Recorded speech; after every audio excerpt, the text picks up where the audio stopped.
Good evening, everyone, and welcome to the November 4th meeting of the Richmond Selectboard. This is the first regularly scheduled meeting for the month of November.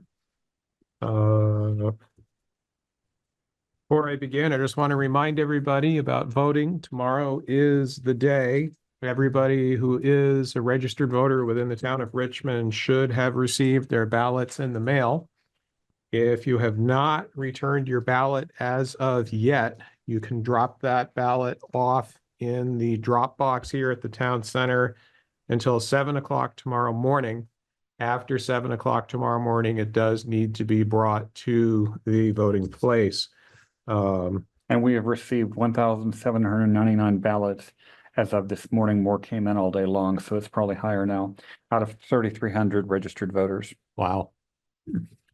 So the instructions with the ballot are pretty clear. Please don't forget to sign the envelope. Need to fill out the ballot with black ink and sign the envelope, write your name and the date you're filling it out, put it in the envelope. And I've seen people lick the envelope. It has a peel off self-adhesive strip. So peel the strip off, seal the envelope. If you have any questions, bring the ballot with you to the polling place and ask a volunteer for some assistance. We want to help you to ensure that your vote is counted and your voices are heard. And the polling place again is Campbell Sump Middle School, not the town offices. And the polls open at 7 o'clock? 7 o'clock, and they're up until 7. 7 p.m. So open at 7 a.m., close at 7 p.m. Friendly reminder, no Electioneering. electioneering at the polling place. But you do get an I voted sticker. That's good.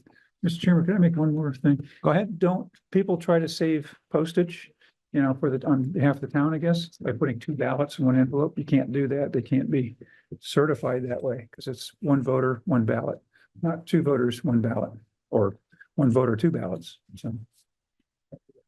So just to reiterate, if you still have your ballot, do not mail it. If you mail it, it will not be received and processed in time. If you still have your ballot, please drop it off at the drop box. Anybody else care to make any statement?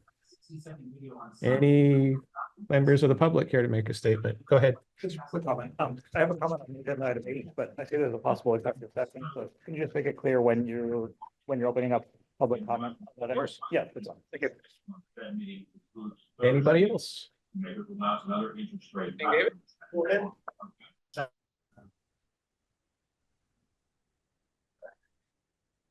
Are we ready to move into our warrant agenda tonight? Okay, Josh, board, any additions or deletions or modifications to tonight's agenda? None that I'm aware of. Hearing none, moving on. First on our warrant agenda, thank you to Richmond residents for a fun Halloween. I'm 55 years old and I remember trick-or-treating in the snow, trick-or-treating in the rain, trick-or-treating in the cold. This year was atypical. Seemed just like Halloween. Yeah, slightly warm, but I'm told it will be tomorrow and through the mid part of the week as well. A little old to trick or treat, but I did come downtown and it was very nice. I had a block party feel. I was able to walk around amongst my neighbors and friends and socialize. It's another night to make me very proud to be a resident of Richmond. So for everybody who helped to put a great Halloween celebration on, thank you. The cider donuts and cider on Pleasant Street were very delicious. So thank you, everyone. Josh, any comments on Halloween? No, I agree with everything you said. It was a lovely night, lots of good fun. Now, I will say, Marshall Paulson noted that he thought the kids were extremely polite this year. Lots of thank yous from the kids. Not that they're not polite every year, he told me, He's handing but out. this year it felt like they were extra polite. So kudos to the kids for being good trick-or-treaters. Unfortunately, I did observe somebody's Irish setter left Marshall a treat, but the owner was able to pick it up. So Disguise it as a treat. these things happen. Special reminder, special town meeting at Campbell Sump Middle School at 9 a.m. on Saturday, November 9th, to vote on the process to approve the annual budget and to vote on the establishment of a special projects reserve fund. Josh, did you want to speak to that at all? Yeah, maybe I'll just share the warning quick to go over the articles just to make sure that everybody knows and we can answer any questions.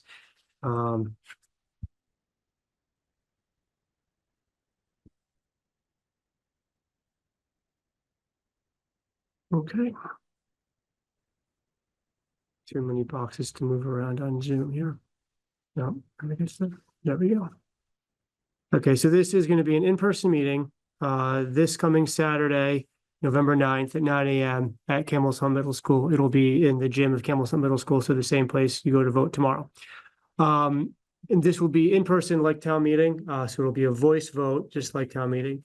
The first article is, shall the voters of Richmond adopt all budget articles by Australian ballot, which would be a pre-printed secret paper ballot. Currently, the budget is adopted each year by a voice vote at town meeting by those in attendance. This would change that process to be an Australian ballot. So there'd be a period of early voting, I think about 30 days prior to the first Tuesday in March, where people could cast ballots similar to the way you're casting ballots right now in the November election. And then they would be told up on the end of the day on the first Tuesday in March. Some pros and cons, I guess, or just pros and cons, but sort of facts. At town meeting, we usually get about 150 people that show up to vote on the budget. And the one advantage to being in town meeting is you can make amendments to the budget in the meeting. You can be changed, and we usually always walk out of that meeting with an approved budget, even if it's been amended. If you vote by Australian ballot, that typically gets about 1,200 voters to cast ballots. But however, there is an inability to amend the budget in person. So the best way to do that would be to come to select board meetings ahead of time to make suggestions on the budget that the board could then, who do I need to mute, could then add to the budget if they felt. Debbie May Buford. All right. So it'd just be a bit of a different process. So that's the first ballot item. Second ballot item is, shall the voters of Richmond vote on charitable appropriation articles by Australian ballot, which would be the pre-printed secret paper ballot. This is something we started doing last year, where we broke out charitable appropriations for a separate voice vote per appropriation at town meeting. This article asks, do we want to continue that by voice vote, or do we want to move that to a secret paper ballot similar to the way the budget would be? Again, sort of all the same kind of pros and cons or facts about this, whereas if it's voted in person, there can be amendments to the amount requested. If it's done on a secret paper ballot, it's an up or down vote. Pass me a coaster. Then Article 3, we move on from the budget. This is, shall the voters of Richmond establish a reserve fund to be called the Special Project Reserve Fund for the purpose of funding projects that improve town aesthetics, enhance the use and enjoyment of public land or buildings, improve public safety, improve public wellness, address negative impacts of COVID-19, or invest in necessary improvements to water, sewer, and broadband infrastructure in accordance with 24 VSA 2804. So this is essentially the ARPA funds that the town had received about 1.2 million in ARPA funds. And all that money either had to be spent or under contract by the end of December of this year. There was about $993,000 that hadn't been spent or under contract.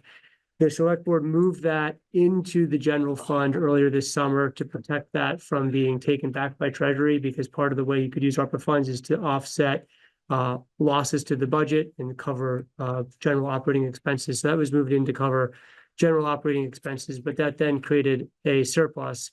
So we could create a special project reserve fund to fund the goal of funding projects that would be funded under ARPA. If that's established, then Article 4 would allow the Richmond Selectboard to transfer up to $993,021 from the general fund surplus into the Special Projects Reserve Fund, and that would allow that type of fund balance going forward to be used on those special projects. We use the phrasing up to because there has been some money spent out of that since the transfer was made back in, I want to say, August. So if that's approved, the board will look at current expenditures and transfer up to that amount into the fund. So that's what we're talking about here on Saturday. And again, it's in person only. There is no virtual option. You have to be in person to participate in the vote. Any questions? Yes. Yeah. My name is David Root. Could you come up? That, there's no mic in that part of the room. Can I go forward? You can hear me? Well, we can hear you, but the system. can't hear you. There's no microphone in that corner of the room. My name is David Root. What money did you guys use to repair all the washouts? You know, to rebuild Stage Road? Where did you get the money to do all that? So at that point, we did have some unassigned funds still in the budget that we had to use, and we are currently looking at cash flow. We'll probably have an update on that at the next budget meeting to see, do we need a loan of any sort to repair that before we get paid back from FEMA? Wouldn't it have made more sense to use that money instead of borrowing money? Well, again, Where you have to pay interest on it? so we haven't borrowed any money just yet. Right now, and this might be a better conversation for Saturday, because I didn't want to get too much into the minutia of the articles tonight. Right now, we haven't taken a loan. We've been able to have enough cash on hand that we have to get through that. We might have to take a loan if we get tight on cash to pay ourselves until we get paid back by FEMA. Okay, so where did the cash come from? So From what fund? we still had cash on hand. We have some unassigned and restricted funds that we still had on hand. We also have a balance of reserve funds that are in the bank, that we've got a balance of money that we paid for that now. And now, yes, we're gonna have to look at and see, does it need to get paid back? But is that money that you took out of the reserve fund? So we didn't Is take that, anything out of an actual reserve fund. We have a bank account balance, and some of that's allocated to different funds and into the general fund. We have enough money there where we've paid for the expenses right now, and now we're gonna look at the cash flow to see. And we've been looking at the cash flow all along to see if we need to. no, I didn't ask that question right then. Okay. That money that you're used, Mhm. where did that come from? May I? Yeah, Reserve, one of the things that gets people confused is reserve versus unassigned restricted. Money budgeted for highway expenses, but not spent, can only be used for highway expenses. So that's money you set aside. And if you have an unusually busy year, you spend it, but if you don't, it sits in the restricted unassigned funds. How So much money was that? That's the money he's just now talking. that's. Yeah, but how much? How much? I don't have the final audit. Well, But I it think we was- should have that this week, but we had. I don't. Several $100,000. Several $100,000, And, yeah, and what did the repairs all cost? about 1.5 to 2 million. Which we will be reimbursed for. We're just we have to have the liquidity until FEMA pays us that Yeah, money. but And we've also been reimbursed in the meantime from some of the 23 storm as well. We've gotten some. you almost got $1 million right there. That's something I think we can talk about more on Saturday. Yeah, one of the things we You're right, have, we don't need to use that money for that because we will be paid back that money. There's no point spending this ARPA money on roads Well- for money we will be paid back in a year or two. I think it's also one of the points in this reserve that we made is we want to leave the reserves. So when we create the reserve, it's allocated for what's in the reserve, but we also have the flexibility to use that in an emergency again to cover cash flow. Well, to have that much money in reserve, you should lower our taxes. That I think can be. We are actually not allowed by the law to use money to lower taxes. I'm sorry. Yeah, but you take that money Mhm. from the federal government Mhm. out of COVID-19 and you take it because you had to give it back. Mhm. You take and put it in our general fund. The US government wanted us to use that money to improve town health and town economic opportunities. That's what it's specifically meant for, not just paying for any capital project. But you're gonna use it for beautification of downtown Richmond? No, we're not actually. Well, That's not one of the, that's one of the That's uses one of the that, things that you're okay, we're not doing sidewalks with it, for example. right, but that was one of the allowed uses of ARPA. Yes, it was. But there was different discussions between the ARPA committee and the select board about what we were gonna actually use it for. Right. And a lot of it was, sort of signified by the select board to go towards the parks for park installations. Right. There is a bunch of it that's not allocated now though. And so if you want to come and That would be. Talk weigh in about that about on how you Saturday, want to absolutely. allocate it, yeah. Anything else? Okay, moving on. Reminder, next Tuesday, November 12th is the special select board meeting for discussion of the fiscal year 26 budget. Just a reminder. Are we ready to move on? Yes, sir. Next, we have consideration of making appointments to the Andrews Community Forest Committee. Josh, did you want to sort of get us up to speed on Sure, I the can candidates and give an overview. applications? Yeah, so there's two applications tonight. One is from Sam Pratt for the seat on the Andrews Community Forest Committee, which is reserved for a representative from the Conservation Commission.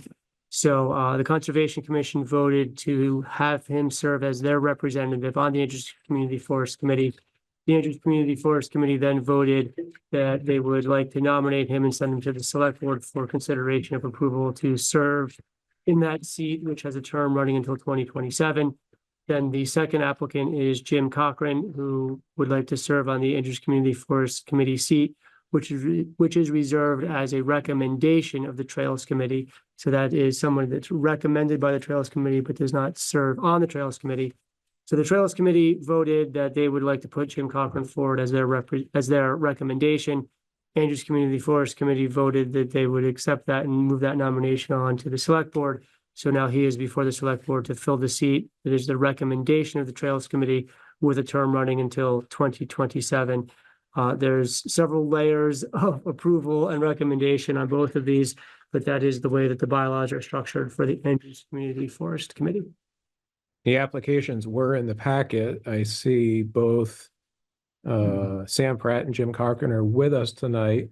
Did either of you want to say anything or introduce yourselves or? Sure. Yeah. Sorry. I was hoping to be there in person. I've got a bit of a cold. But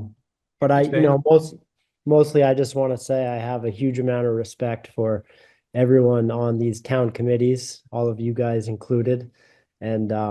And I wanted to be, a part of that great process and maybe contribute some positivity and just be a part of the democracy in action, I guess. Well, thank you, Jim. Sam, did you want to say anything? I mean, I'm also thankful to be considered for the position. I know it's been a challenging few years for that committee. I've been following along for a little bit over a year and a half as a nearby Richmond homeowner who walks on that property pretty frequently. I feel pretty invested in the process and would love to see a resolution that works for everyone in the community. I know that, there's still a little bit of contention between, trails versus conservation and, how do you, find a solution that works well for everyone. So I'm pretty invested in trying to, help figure something out that everyone can be happy with. Thank you, Sam. Any questions or comments for the candidates? Lisa? Mr. Chairman, I had the joy, I guess, of attending the last ACF meeting, and both the candidates were there, and I heard them, unfiltered questions and answers and a pretty good dialogue. So I think they're both solid candidates, from what I saw. You want to take comments from the public? Sure. Go ahead, David. David Sunshine. I've had the privilege of working with Jim Cochran over the years, both at Cochran's and on some other projects. I find him to be a very level-headed, fair-minded person.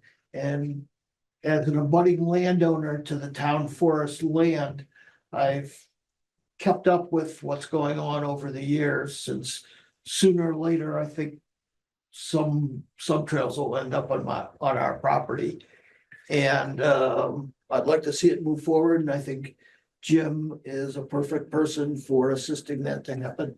And I would urge you to put him on the committee. Any further questions or comments? Judy online. Oh, go ahead, Judy. Sorry, I didn't see your hand up.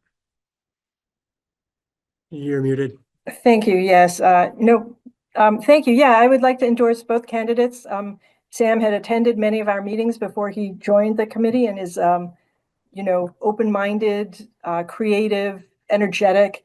And Jim Cochran was on the Conservation Commission in a particularly trying meeting. His diplomatic and skills and tact really paved a way forward. So I'm hoping these two gentlemen will be able to help with all the goodwill that already exists on the Andrews Community Forest to find a way to balance those currently opposing forces. Thank you. Thank you, Judy. So absent any further questions or comments, we do have some draft motions in the memo. I move to appoint Sam Pratt to the seat on the Andrews Community Forest Committee, which is reserved for a representative from the Conservation Commission with a term running until 2027. This is Jay, I'll second.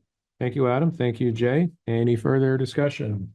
Hearing none, calling the motion to a vote. This is a motion to appoint Sam Pratt to the seat on the Andrews Community Forest Committee, which is reserved for a representative from the Conservation Commission with a term running until expiration in 2027. Motion made by Adam Wood, seconded by Jay Furr. Calling the motion to a vote, please identify yourself and signify your vote. Jay, aye. Lisa, aye. Adam, aye. And David, aye. Congratulations, Sam. You're on Absolutely. board. Thank you. Okay, I move to appoint Jim Cochran to the seat on the Andrews Community Forest Committee, which is reserved for a recommendation by the Trails Committee with a term running until 2027. This is Jay, I'll second. Thank you, Adam. Thank you, Jay. Any further discussion? Hearing none, this is a motion to move to appoint Jim Cochran to the seat on the Andrews Community Forest Committee, which is reserved for a recommendation by the Trails Committee with a term running until expiration in 2027. Absent any further discussion, calling the motion to a vote, please identify yourself and signify your vote. Jay, aye. Lisa, aye. Adam, aye. And David, aye. Congratulations, Jim. Sam and Jim, thank you for coming forward and volunteering your time. Thank you, And we're guys. looking forward to working together. Cool. Okay, moving Thanks. on. Thank you, Judy. Next, we have discussion of the no parking zone on West Main Street, located between the entrances to Our Lady of the Holy Rosary Church and Richmond Family Medicine. This is an issue that's come before the board recently. Josh, you want to give us an update? Yeah, I think maybe just a bit of history to begin with. So in 2022 and 2023, we followed a process for a request for a no parking zone in this area. This is on Route 2 up by the stoplight in between the entrance to the Richmond Family Medicine and the Holy Rosary Church. The entrance to the Holy Rosary Church is actually a shared exit from the church and the doctor's office. And the concern was that as cars are exiting there, looking to their left, which would be back towards the traffic signal, parked cars in that location on that side of the street made it hard to see any oncoming traffic. The select board went through a process to consider requesting the state to install a no parking zone because it is a state road. They looked at that section as well as discussed if the section to the west, as you look right out of the church driveway, should also be included in the no parking zone. Ultimately, the board, after lots of public feedback and consideration, decided to request of the state the no parking zone between the two driveways. That went to the state and to the state traffic committee. They discussed it and approved that request. And then when the state was finished with their paving project on Route 2, they installed no parking signs to say there's no parking between those two entrances. I did ask if there was any paint that could be added. They don't typically add paint other than major road stripings, and they cited maintenance costs and concerns of keeping the paint painted every single year. But they did note that the town could, at our own expense, apply for a permit and do the paint every year. Of course, they would allow that. Questions now, I think, and I'll turn it over here if it's your pleasure, to some of the folks from the Our Lady of the Holy Rosary Church Building and Grounds Committee, because they have some further concerns. People are right now parking in that zone. The police chief is aware of that. He's going to work on doing some warnings. It's a fairly new zone, and then proceed to tickets to ticket people to let them know they should not be parking there, because it is hard. I tried to pull it the other day. You can't really see so well. So we are starting to try to ramp up some enforcement, get people to know that you can't park there. But it's open to the board to consider, do we want to apply and do some painting? Do we want to apply to the traffic committee and expand the zone? If we want to expand the zone, we have to go through another process of public feedback and applying to the V-Trans committee. I'll leave it at that, and you can go where you like. Okay. Mr. Chairman, when we talked about this last time, I asked, why can't we just get a yellow can of paint and paint the curb? We don't need to, I know that the state is saying if you paint the asphalt, it wears off. But people aren't parking on the curb proper. Mhm. And I think most people understand, and a yellow curb is authorized in the MUTCD as a way of demarking a no parking space. I think that would be the obvious thing to do. That's a great idea. You know, for one can of paint once a year, I think it's not, doesn't need to be, it doesn't need to be an expensive solution. I don't know if there's anybody from the Buildings and Grounds Committee that might want to talk to this in a little more detail. Oh, you're here. Okay, Yes, we're excellent. I always look to Zoom first. I should look in the audience. Hi, my name is Jean Goslin. I actually live in Essex. I am a former resident of Richmond. But I'm a parishioner of Our Lady of the Holy Rosary Church, and I also have with me Gayton Matthew and David Root. We're also parishioners and members of the Buildings and Grounds Committee. I have a letter from Doug Santamore. I'll just read it. He sent it to you, but I'll read it around for everybody. Exiting the driveway to and from the church is a hazardous endeavor due to cars and trucks parking at the curb on the north side of the driveway. This drive is used by church members, the public, and traffic exiting from the doctor's office next door. So it's not just the church, it's also the doctor's office. There is a sign on the north side of the church drive saying end of no parking, but this sign needs to be moved further down on Route 2 so as to fix the problem of not being able to see down Route 2 to exit the drive safely. We've had a lot of near misses coming out of Mass. This time, now that it's dark, at the time when Saturday Mass ends, it's going to be really hard for people to see. Also, there's no striping on the street delineating the no parking zone in front of the drive. At the time, Doug Santamore wrote this letter. He wasn't certain if it was a town or a state issue because it is a state road. Linda Parent is fully aware of the problem also. And we're hoping that some additional signage, I sent you pictures. And clearly they are parking in a no parking zone. Yeah. And they're big trucks, and what's happening is they're parking, they're going in to get coffee or whatever it comes. And we can't see to get out. So Dayton or Dave, you want to say anything or? Well, what I can say is when they put that last sidewalk in over there, the state used to have 3 or 4 signs for that same section. They took the signs out when they put in the sidewalk and the curb. This was a few years back. Yeah. And the road was painted for them not to park there. And why? I don't, it just, So there were signs there that they took out there that they used to didn't put be, back. they Okay, put them up at the town garage. okay.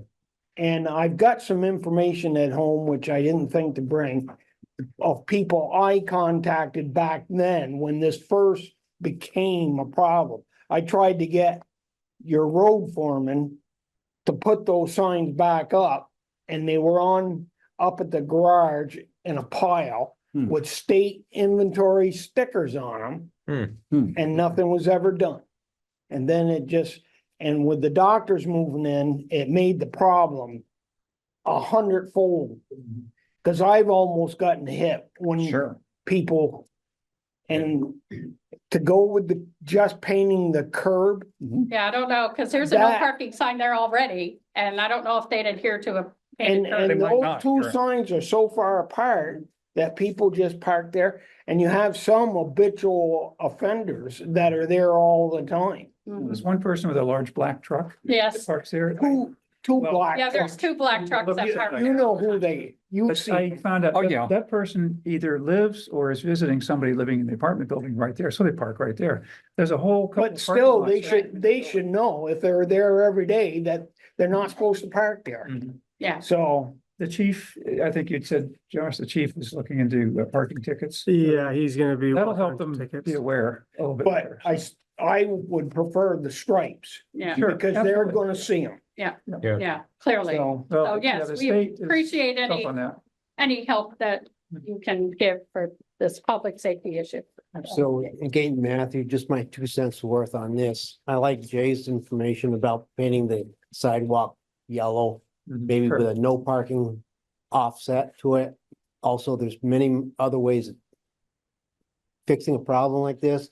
These are Jersey barriers, which would be pretty much permanent, or cones, which True. are temporary. I know would get either taken or get pushed off with snow removal, but there are other ideas. It's obviously a safety concern. It I think is, yeah. all of us have gone through it at least once, myself at least twice, if not 3 times, of almost being hit. So just a general public safety issue, whatever you can do to help us out to keep people from having accidents. Maybe there's some reports of accidents happening because of this. I don't know. Try to prevent that completely if we can. So I don't know about the legalities of sticking a Jersey barrier there, but if it's legal, I like the idea. So I just It pulled might up be the, difficult for plowing with. yeah, That's, I just pulled up the Google, you can do Google Earth historical imagery now.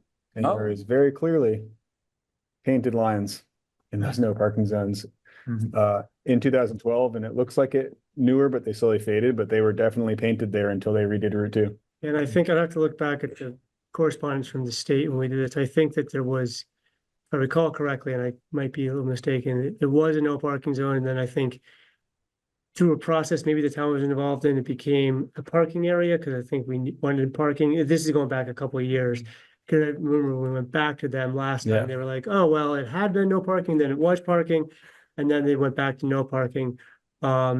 But either way, if we wanted to, so really the options, if we want to do curb paint or striping, it would be an 1111 permit to the state, which is a bit of a process. And then it would be on Richmond Highway, and I'm assuming they would approve it, to add that striping. If we wanted to expand it, and so that'd be relatively quick, assuming we have good weather to paint before now. I think we will. Well, you never know. If we wanted to expand the zone, we would need to follow a bit more of a public outreach process, which would probably involve some front porch forum postings, some surveys, requesting some feedback, talking about it at least 1 or 2 more meetings here to receive feedback from the public, because then that helps build the case to make sure the select board hears, like, is that a demand of the public? And if you determine that it is, you put that evidence into the case to the V-Trans traffic committee. They meet, I think, 3 times a year, so it's not super frequent, but you get that to them, and then they consider that for expansion of the no parking area. So that doesn't happen extremely fast. That would take several months to happen. you know, based on Adam's evidence, or, well, it's not your evidence, but the evidence of prior striping, does that hold anymore? Does that help? Yeah, and again, I'd have to look Place what back was at there. the details from last time, but I think we might have included that in part of our letter, but it's not like they're gonna go, oh, it used to be, we'll just do it right now. It still has to follow the same process. Because they That covered could- it up with their pavement. or Right. No, but I think there was no, so I We think that. we requested them. I to think that there eliminate was a formal change of it from no parking to parking. I'd again, I have to look back at the, and if we Got it. continue this, I That have to look makes back, I sense. could get you I the think we exact need to correspondence. Eliminate that. No, but it wasn't just like, my understanding, my recollection it. was, Didn't just fade and not. we didn't just fade away and just forget about it and change it into parking. There was a process where they're like, well, no, we changed it and now you want to change it back. Yeah, we do. So again, I could get more details in that process to make sure I'm recalling it correctly, and we could add that if we do collect more feedback to expand the zone, that could be part of the request. Okay. I think it's a clear and present danger as it is. Even if we do choose to expand it, I think we need to take action with the current status quo because it is dangerous. I've seen a number of close calls there. I just want to point out that the chief has his camera turned on, which implies to me he might want to say something. So, He's chief, also unmuted. If anybody has any questions for me about it, I can say something on it. is it? I do not recall the ticketing structure. Do we have the ability if somebody is a scofflaw who keeps parking there? Is there an escalator for the tickets becoming higher if somebody treats it just as a parking fee?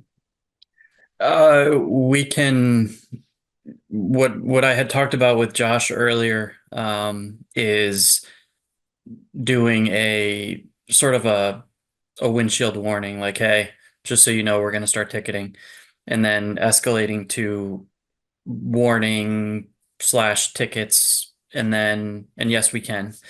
And then if all else fails, especially for somebody that's doing it over and over again, worst case scenario would be a tow.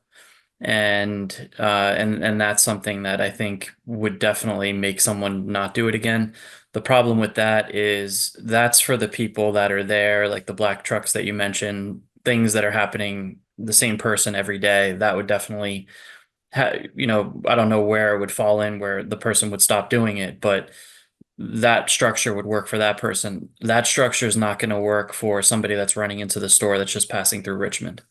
So in that particular case, it might be nice to have something, either the lines or the yellow stripe or signs that say tow zone. I know that, if you have something that is no parking, people think, okay, but I can run in the store real quick. If it's no parking, you will be towed. It's sort of a different thing. People get a little nervous about that. So Well, as this is A, dark, and B, a time of the year when there are a lot of events there, we need to do something ASAP. We would appreciate that. Can you work with Pete and Anthony, paint signs, cones? Well, we'll have to, yeah, I mean, we have to work with the state with the process on that, but we can, So would we need a state permit to paint the curb, or is that something we Yes. can do without? I'd have to check on the curb. We might be able to do the curb without a state permit. The state permit's relatively simple though. But I can follow up on at least the painting. I don't know what we can do for, you want to see if we can do tow zone signage? I can ask them that too. And in the meantime, cones. I think cones would be really challenging with plowing and road maintenance. Snow removal, yeah. Yeah, I think if we put those out, they're just gonna get pushed away. So I think let's work on some striping, let's work on some signage and see what we can do with the current no parking zone. Maybe we pile the snow in there when the curb.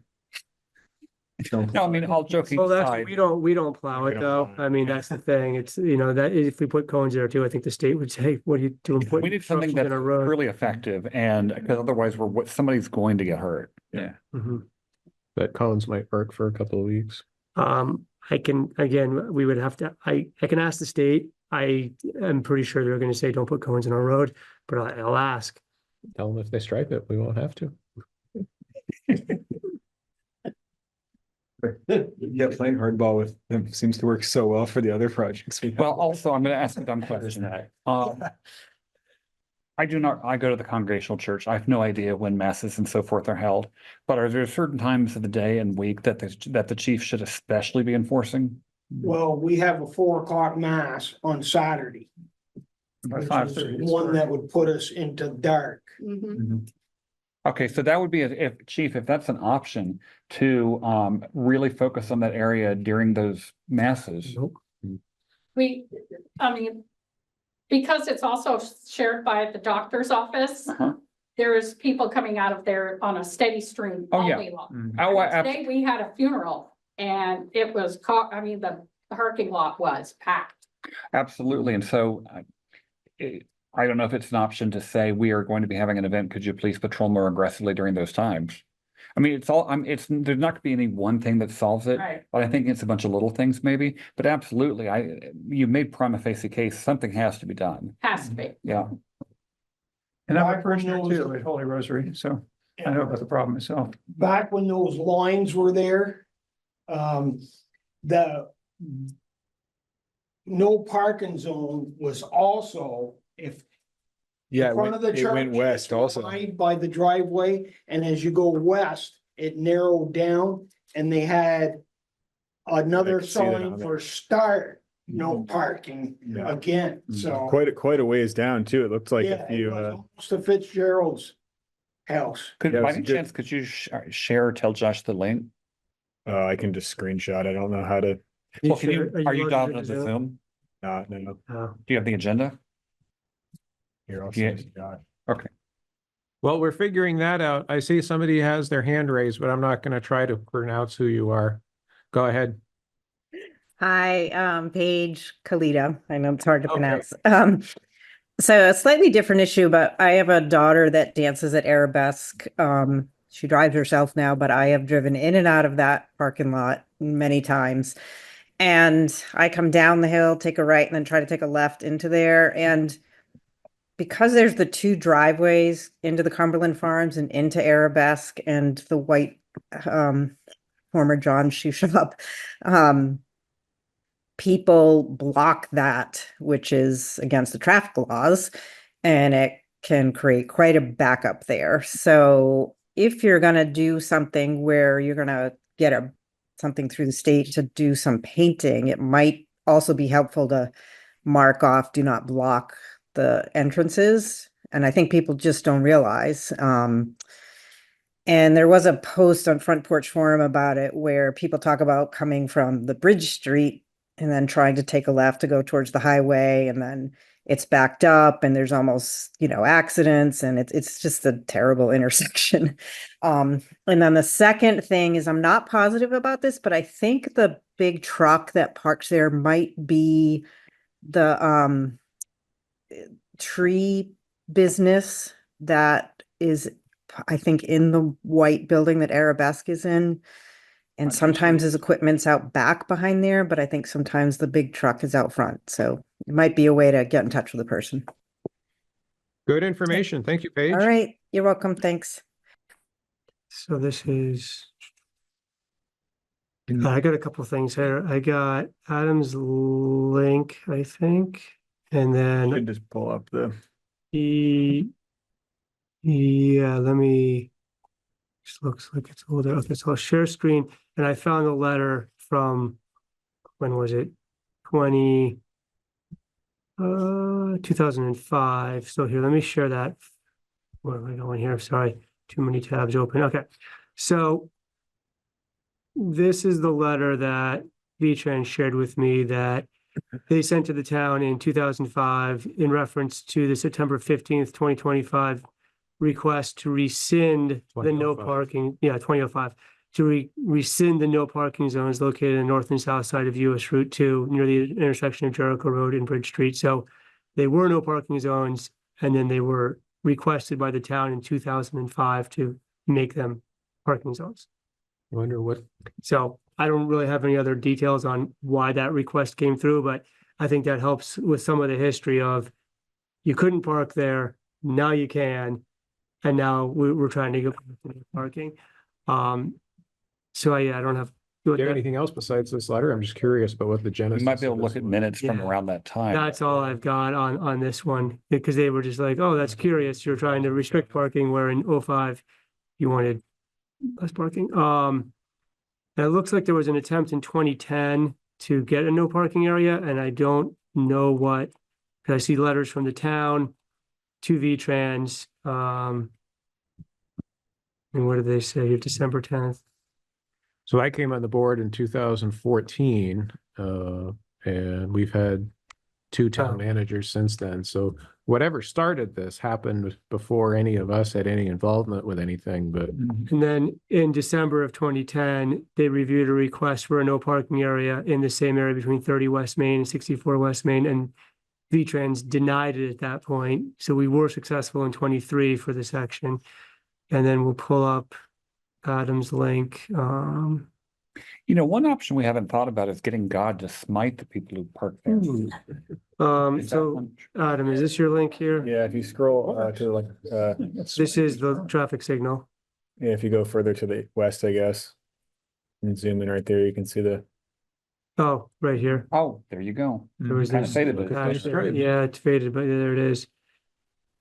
Yeah, and just to be clear, the zone that is currently signed for no parking is from here Right there. Yeah. to here. So people that, if somebody's parking here to access the apartment or run across the street to Cumberland Farms, this is still allowed. And I remember that was part of the discussion of, let's not restrict that because people might pull there quick to run over to Cumberland Farms to run back. And since this is an entrance only, I think the determination of the board at the time was it's less dangerous to park here because you're not trying to pull out of this driveway. Now, was that zone that you were just talking about, was that ever a no parking? This right here? Yes. I do not, I mean, according to this map, it doesn't seem to be. And again, I only have that one letter, so I'm not exactly sure what was no parking. It didn't really go into details with specific points. Okay. It looks like you can scroll all the way back to 1985 on your. What the heck, do it. That was a scary time. I'm sure it'll be very. Boy, the optics of the satellites back. I was gonna say, It's pretty satellites optimistic, in but 85. 99, I bet you is still pretty. Well, we're looking pretty. I looked at this in 2008 was like. It's when it got decent. Yeah. Oh, wow, this looks like it's. Pretty impressive. Oh. 4 o'clock. Yeah, that's not even satellite, that's aerial photography. I was that they gonna put say. into a database. Yeah. Lisa probably took it. 23. One hand. It's pretty rough. Wasn't it, 26 is not much better. taken 06. down because the merchants in the downtown area said there wasn't enough parking? Could be the And dates that's lined when up. that controversy came into play. That was before the doctors moved in. Oh, yeah, way Yeah, before. that's correct. I mean, the doctors moving in changed Okay, that pattern quite a bit. All right, so what do we want to do? We want to see if we can get the state to allow us to stripe, Yeah. the curb, add no parking tow zone, or add cones. We'll ask those questions and And see if the chief can patrol. then do more enforcement. Yeah. Codes will end up in the middle of the street. Yeah, Yeah. I'm afraid so. Never Uh, fails. While we're doing this, I know I've pretty regularly come through town, heading east, I guess. Old truck. And there's a lot of times that someone's trying to pull into Arabesque or Gumby's and it jams everything up. Mhm. And I mean, it's not reasonable to expect them to go all the way down and turn around. But if there was, do not block hatching on there in front of Gumby's. Oh, yeah, like don't block the box. Yeah. Arabesque, it's 50-50 on which one it is. So that would be helpful. if the cones say RHD on them, nobody It will doesn't, touch them. it's not directly related to this, Okay. but it's in the exact same situation. So So if you we're want gonna, markings in the traveled portion of the street, it's so so it don't would be, stop I here. guess it would be the eastbound. Well, in New York State, don't block the box is I everywhere. don't know what that means. Don't block the You know, box, it's like- don't park your car in It's the like middle of cross, the it's intersection. cross-hatched like in a certain spot, so like People didn't you can, you realize. drive And up through near it, the but if you University stop of at the Vermont, there are a intersection, you few don't places stop where in they've there. parked that. Oh. That area between the university and getting on I-89, there's a bunch of intersections marked, do not, if you can't make it through this, but before the light changes, stop. Right. You get ticketed for that. Yeah. It's against the law. It's pretty common in front of like fire stations and stuff, so I don't know, I think it's worth. Now, to get this painted, how long does it, what do you estimate that at? Years. Well, if they don't, if Thing is a freezing. Right, that's the concern. I I'm mean, thinking that if we can do the curb, we can do that in 20 minutes.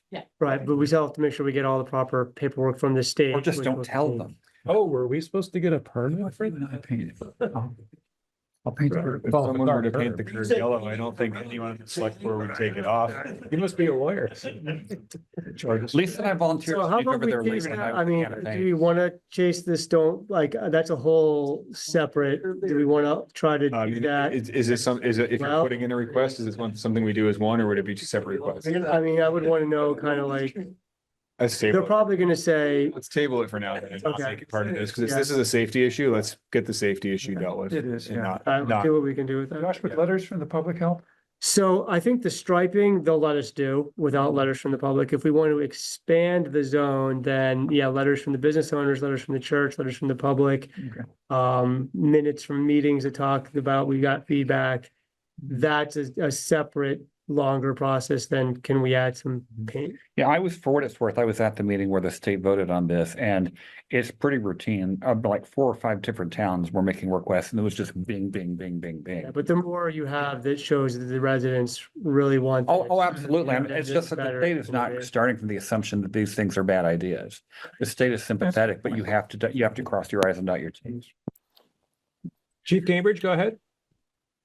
So yes, we will do targeted enforcement of that area. And if there is anybody that wants to reach out to me concerning a specific event that we can add the targeted enforcement to, they can do that as well. And I just want to comment also, Arabesque is very hard to make a left in, and it also when someone is trying to make a left in, it jams the entire intersection. So I just wanted to add that I agree with that. It makes it sort of very dangerous there. Thank you. Okay, are we ready to move on? Can I make just a request that, You're good on that side. That mic will pick you up. that, any follow-up or anything that you learned, could you please share it with Well, me or? yep, sure. And we'll put it at the next board meeting too. Okay, we would appreciate that. Mhm. Thank you. Thank you for coming. Next, we have discussion of a request from the Town Center and Library Buildings Committee to hire a project manager for the town center campus. I don't see Kara on the call unless I'm missing her. And not you. No, Carrie's not gonna go in. I can speak to this. Okay. So I did miss the last meeting where they formally voted to send the proposal forward. But basically, so we have a I guess a project manager who has very well versed in these specific type of projects on this scale, larger scale. We're hoping to get an initial preliminary contract or initial contract for kind of preliminary design stuff, help us scope and identify options for phasing on a capital expenditures for this building. Obviously, if there's a policy in place where we need to, I talked with Kara, it sounded like there's a policy or a process. Yeah. And so I don't know how, because it's tough for, I don't think we have the expertise in the committee to quickly come up with like an RFP for that. That would be, that would really accurately portray what we wanted to get out of it. Mhm. So that's kind of why we went with the one proposal, is because we were very comfortable that it worked Mhm. towards what we wanted. But if that's the process, then I think we can work through that. Mhm. Adam, do you have a candidate in mind? Yeah, we do. What if they write an RFP, a draft? If it's- That's kind of a conflict of interest. Suggestion. Yeah, so what we did. I mean, I guess we could use the proposal and we could back into an RFP that obviously wouldn't be identical, but it would kind of outline what our expectations are. And then we could have people provide proposals to that RFP. Yeah, I mean, the basic problem is non-professionals hiring a professional for a professional job It's tricky. is difficult, yeah. And I've had a hard time with it, and this is kind of in my wheelhouse. They could, and I've had a they could tricky time submit with one they've provided to someone else as an Yeah. team. There'd be a lot of help. Yeah, that's a good point. Yeah, I think it does get challenging, and the only thing I can compare it to is when the previous iteration of the committee wanted to hire an owner's rep.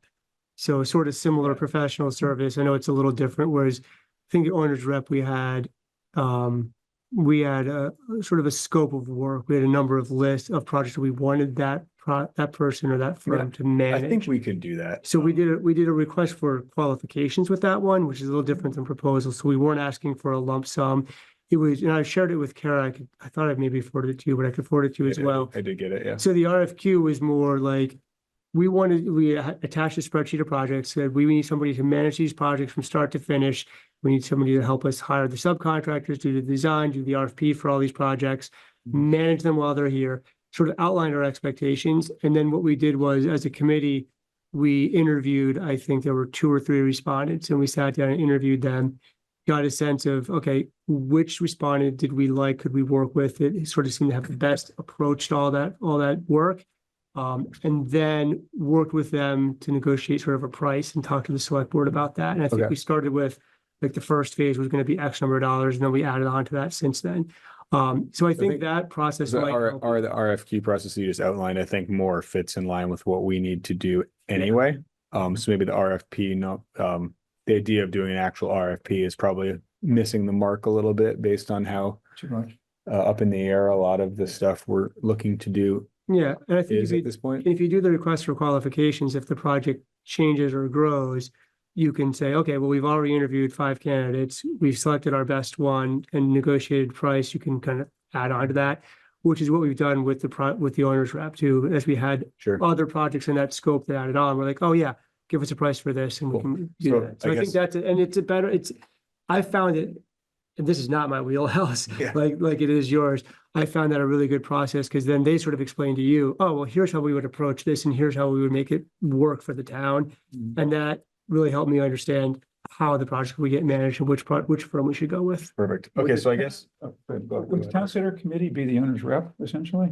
Or is it, one person? Yeah, so I think these are a little bit different types of scope, right? The owner's rep, we had some larger projects that we really needed them to just like go ahead and manage. I think what you're looking for here is someone to come in and sort of do a building assessment and then prioritize the projects. Say, okay, you need a new heating system and that's number one priority. You need windows, that's number 10. And then help us work through those projects. Then it sort of becomes an owner's rep where they say, okay, you're gonna do the heating system. I'll put the RFP together. I'll help you evaluate contractors. I'll make sure that the work that they do on site matches what you need. Exactly. To do. We're looking for a little bit more on the front end of the design, design and project design phase and identifying phasing and coming up with a realistic schedule for and magnitude of phases and helping us balance that against potentially what funding options we have or don't have. So there's a little bit more to it than just being an owner's rep, but I think that the RFQ process, the outlined, is probably the right path forward. Yeah. So is that something the committee should work on Yeah. ourselves? Or I think that that's probably our biggest holdup is, I don't know if there's anyone in the committee that's gonna Do it. hammer that out quickly. Yeah. Not that just being honest about it. I mean, I think that that's not a do that same thing for work all the time. And it's not a small amount of work to do that well Yeah. and accurately and manage it. yeah. Because there will inevitably be questions and Mm-hmm. all that responses that need to be sent to all candidates. Yeah, I can get a bit. I can see, I mean, Duncan's helping us run a few other RFPs right now. We can see if somebody from the committee could kind of help put the general outline Give you that. together, he can probably help you with sort of like receiving Format it. feedback and some of that stuff. But I don't think he can do it all by himself. He would need some of you guys. I think we can do the general outline and the wording and Okay. all that stuff. If we can get some help to manage the day-to-day back and forth that will inevitably be needed with Yep. hopefully all the candidates. Yeah, I think that's Hopefully it's fair. not just one, that would be a bummer. Yeah, and I think Duncan could probably help you with that. And it might be something where he compiles the questions and then you guys as a committee might need to talk about the responses to those questions. But as one sort of aggregator, he could probably help you with that. And then work on the timeline too, to make sure that you set a time for questions so you can have a committee meeting before you respond. But yeah, I mean, if you guys nominate one or two people to help work on that, and then he can probably help you, once you have a better idea of what you want, he can help you with the process, if that makes sense. Cool. I think we have a decent idea of what we want, but I think putting it formally into an RFQ will be a good practice Perfect. for us anyway. Yeah. Awesome. Ready to move on? Okay, moving on. Item G, discussion of a fair and impartial policing policy. Josh, there's a lot here. Do you want to kind of walk us through how we got here and where we go from here? Let me see if I can make it somewhat succinct. So every police department is required to have a fair and impartial policing policy. The chief of police is the only person who can adopt a fair and impartial policing policy, or any policing policy for that matter. The public, the select board, and the town manager technically don't have a role in the process and cannot direct the police chief to adopt the policy. However, in 2020 and 2021, there were changes to the fair and impartial policing policy that were proposed by Migrant Justice, and we had a very large public engagement process to discuss those changes. The process made the chief aware of the will of the select board and the desires of the community regarding fair and impartial policing. In 2021, the chief adopted the fair and impartial policing policy as proposed by Migrant Justice after the public made their desires known to the select board, and the select board passed a resolution recommending the adoption of the fair and impartial policing policy as proposed by Migrant Justice.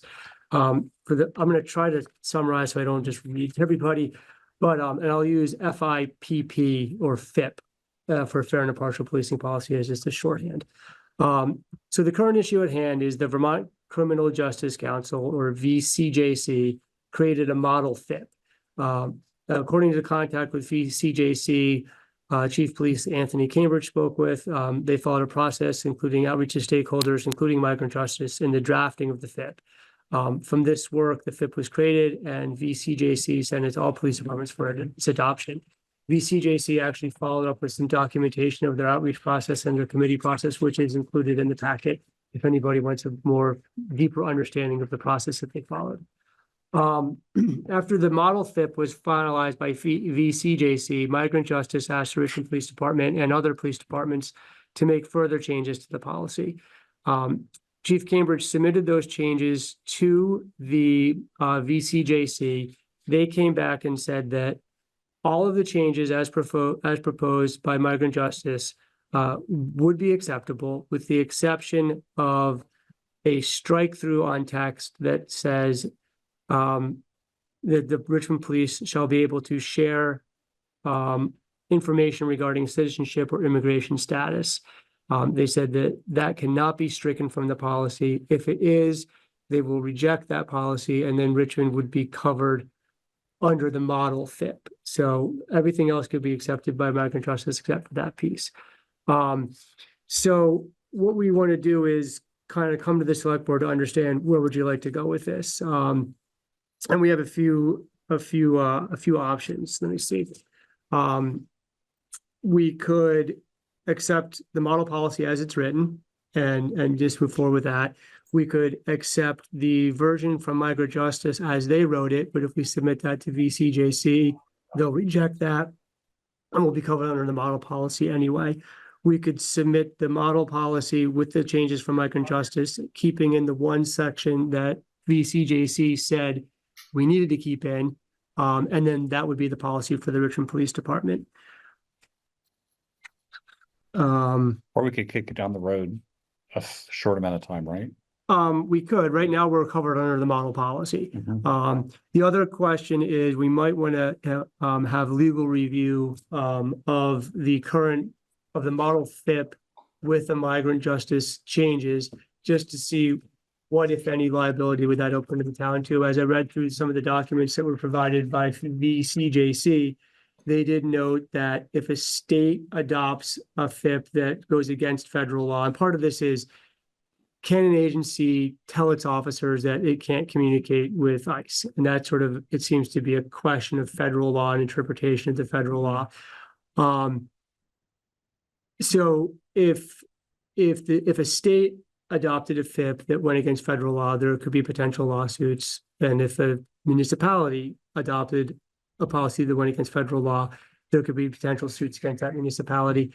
And I need to read it a little bit closer, but reading through the material provided by VCJC, it made it sound like the risk was higher if a state did it than if a town did it. But I still think getting legal advice on the policy, if we're going to make a change from the model policy, just so we at least understand what the risks are. Doesn't mean we're not going to adopt it, but we go into it eyes wide open. There is a business meeting from VCJC on Wednesday, which apparently myself and the chief are able to go to and speak at. I don't have the agenda for that, so I don't know if this is specifically on the agenda. But if the board felt strongly that we wanted to include the stricken text, I could try to inform them of that on Wednesday. A better avenue might be to write a formal letter to VCJC after some thought by the select board of why that's important to the community. I think that would be a much better job of explaining it than me trying to explain it verbally to the VCJC, because I am not the best versed on it. I will admit that. Josh, I've heard a lot about this, and the policy that we're using right now seems to fit the need. If we don't change it, I think a lot of people will be relieved. So, and I'll let Chief Cambridge speak to it, but my understanding is the policy that we put in place in 2021, I don't think that complies with the current guidance. I think that they would still strike things out of that, which is why we would then default to being covered under the model policy, which is where we're at now, because there was a deadline to submit this. Chief Cambridge asked, well, we've got these changes from Migrant Justice. They took a good amount of time to review it. And when they came back, they said, okay, we can accept all except for this change here.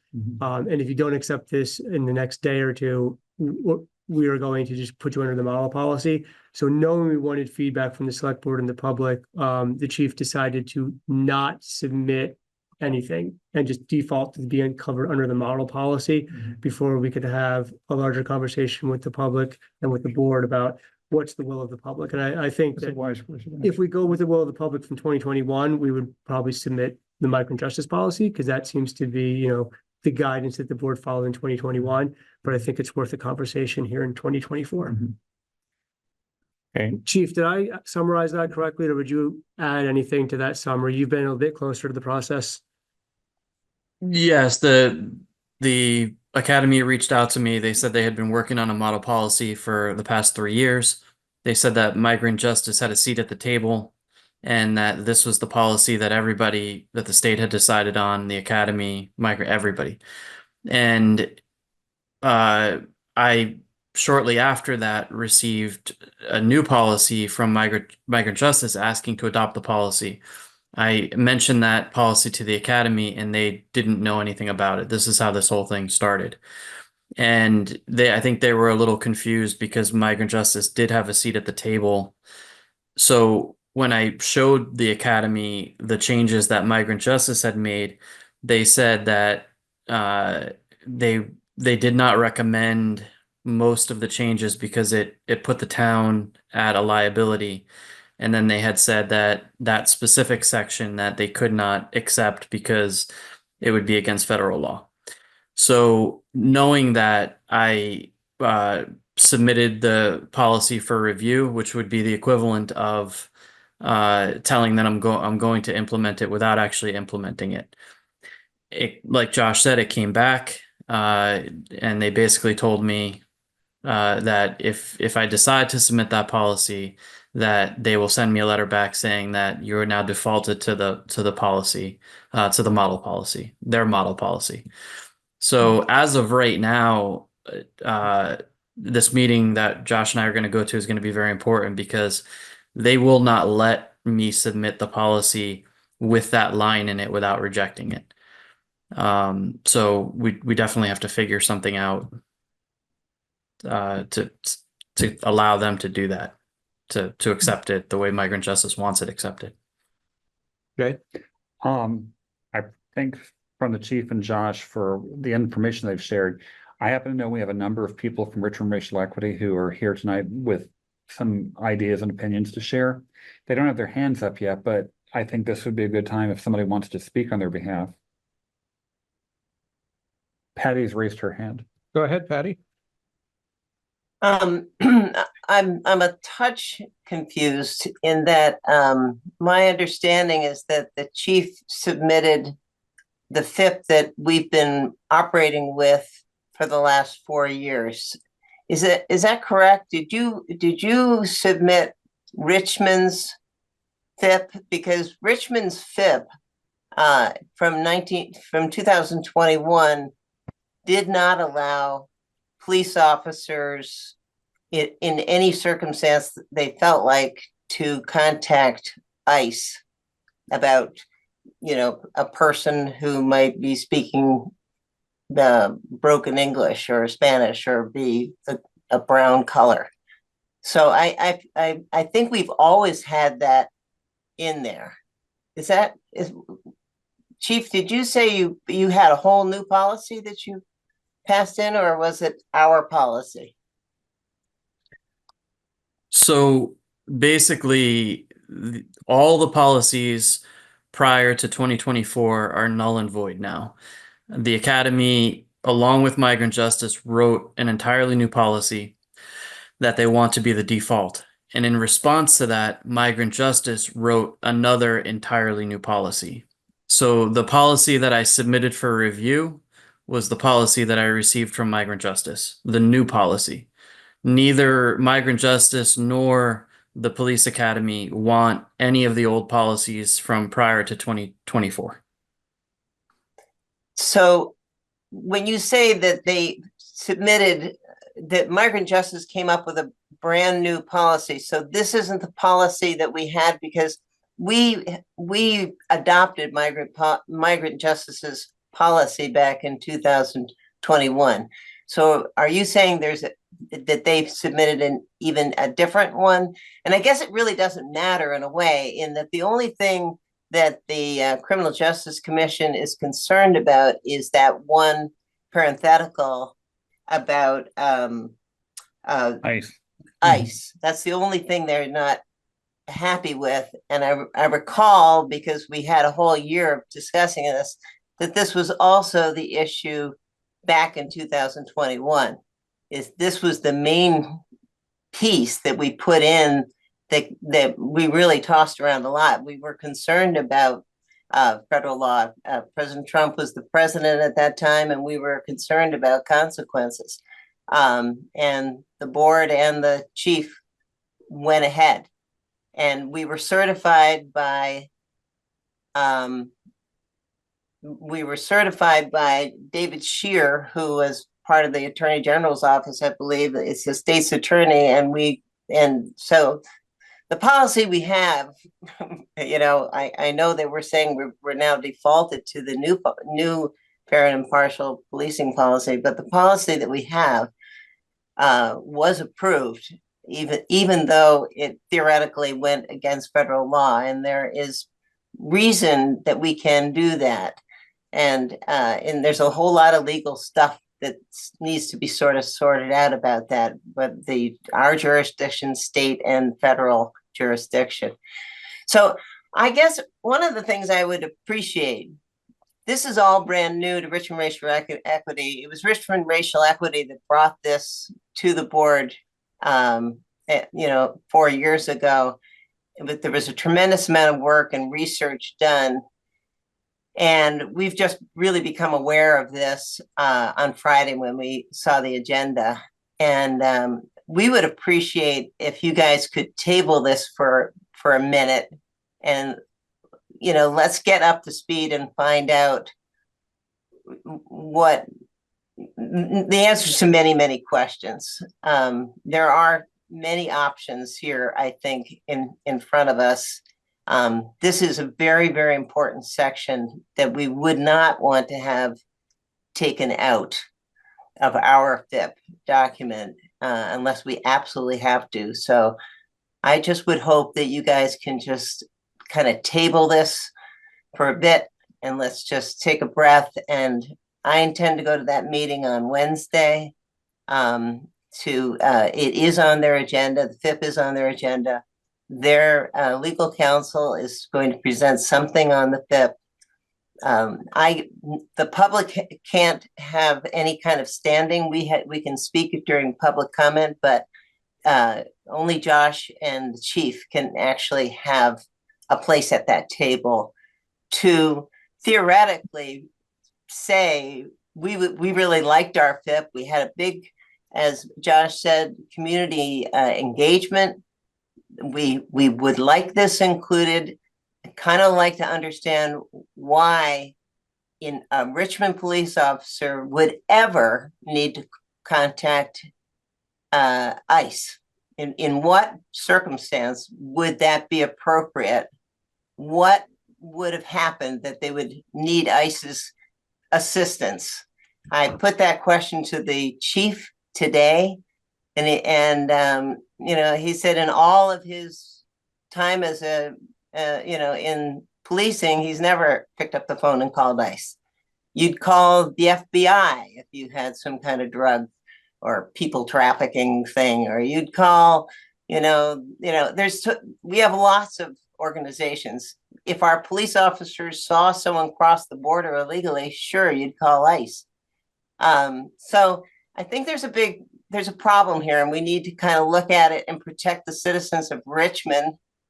We have several people who live here, who are from Richmond, who are migrant workers.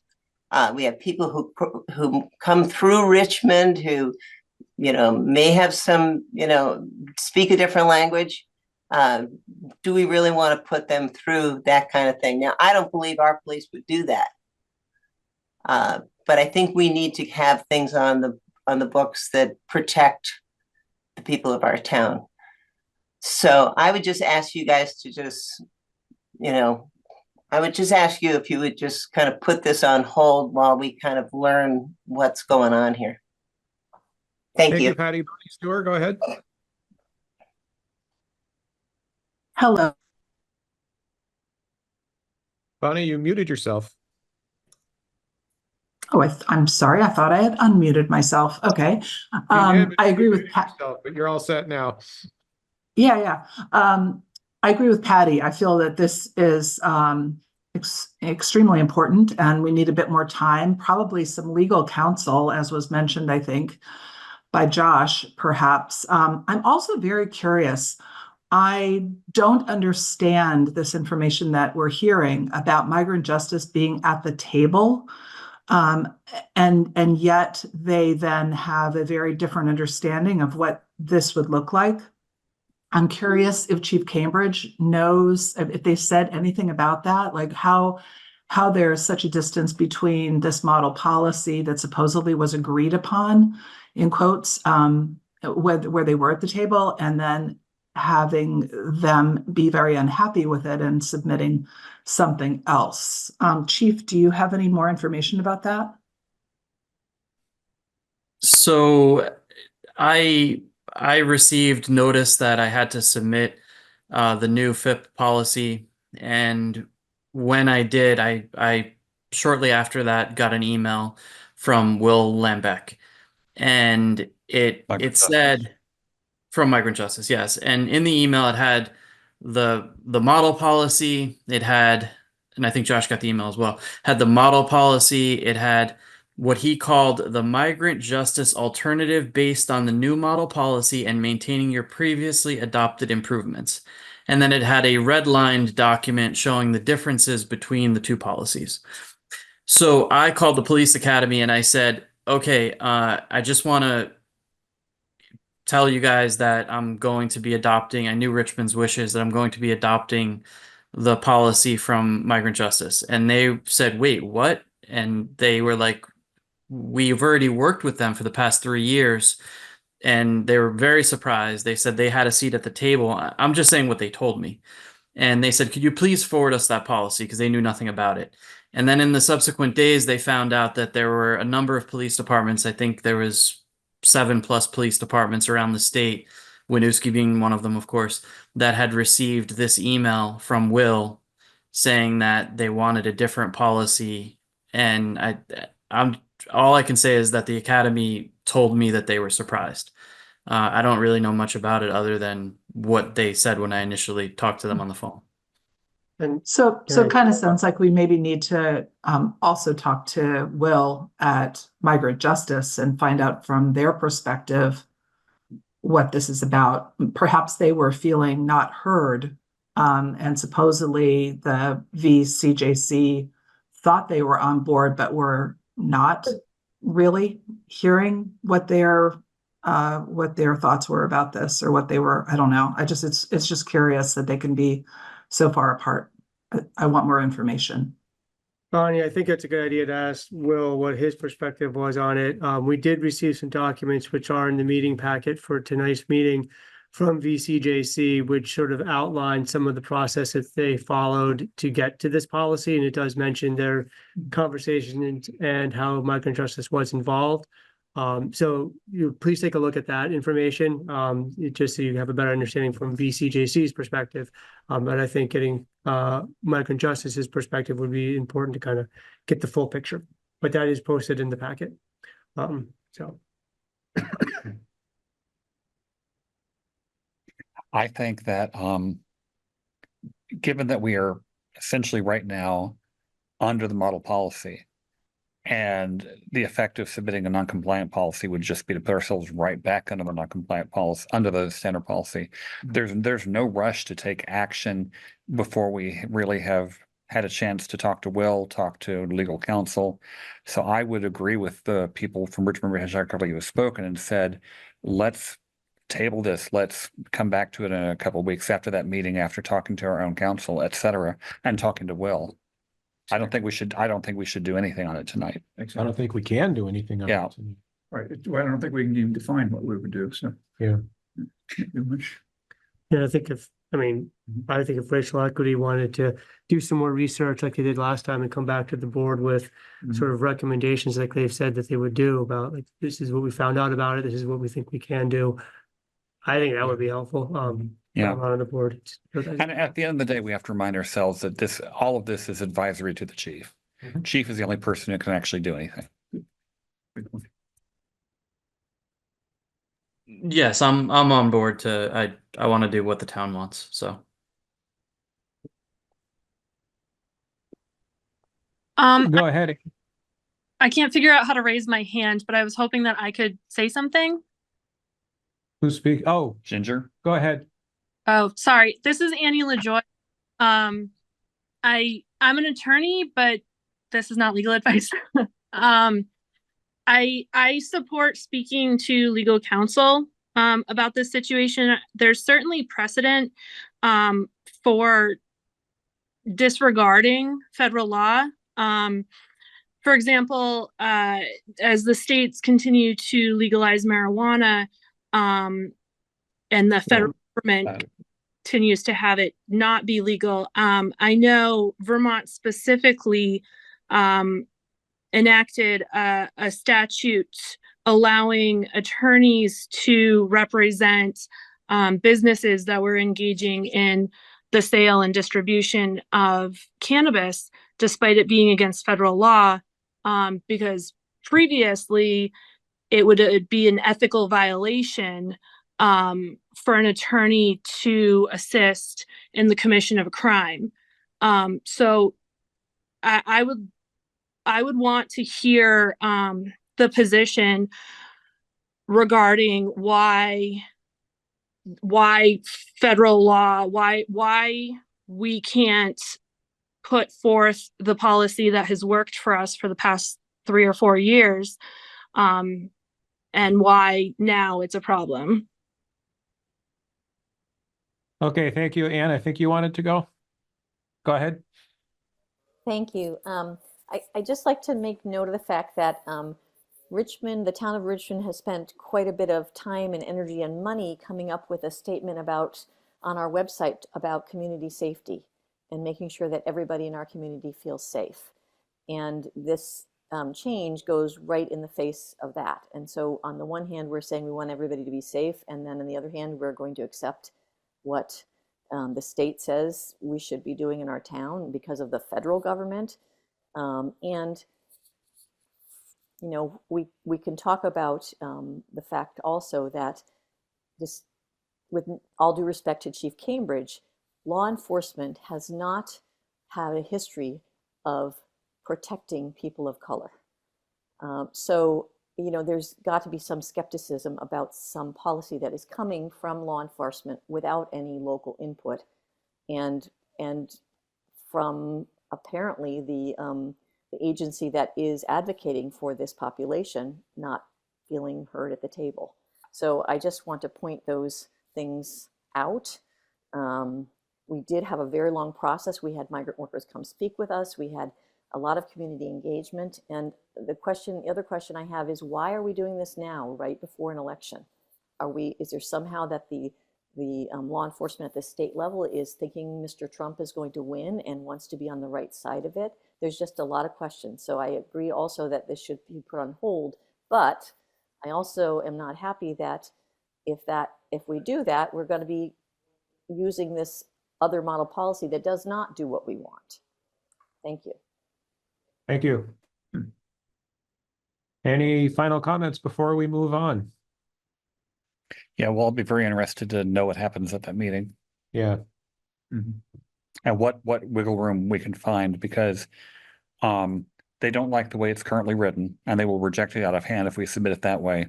But there may be, sometimes it's just, if we just change this, then it suddenly is okay, but we don't know what this is right now. Yeah, well, I mean, just to circle back, they did accept all of migrant justice's changes with the exception of removing the part that says basically Richmond officers are allowed to share information regarding citizenship or immigration status.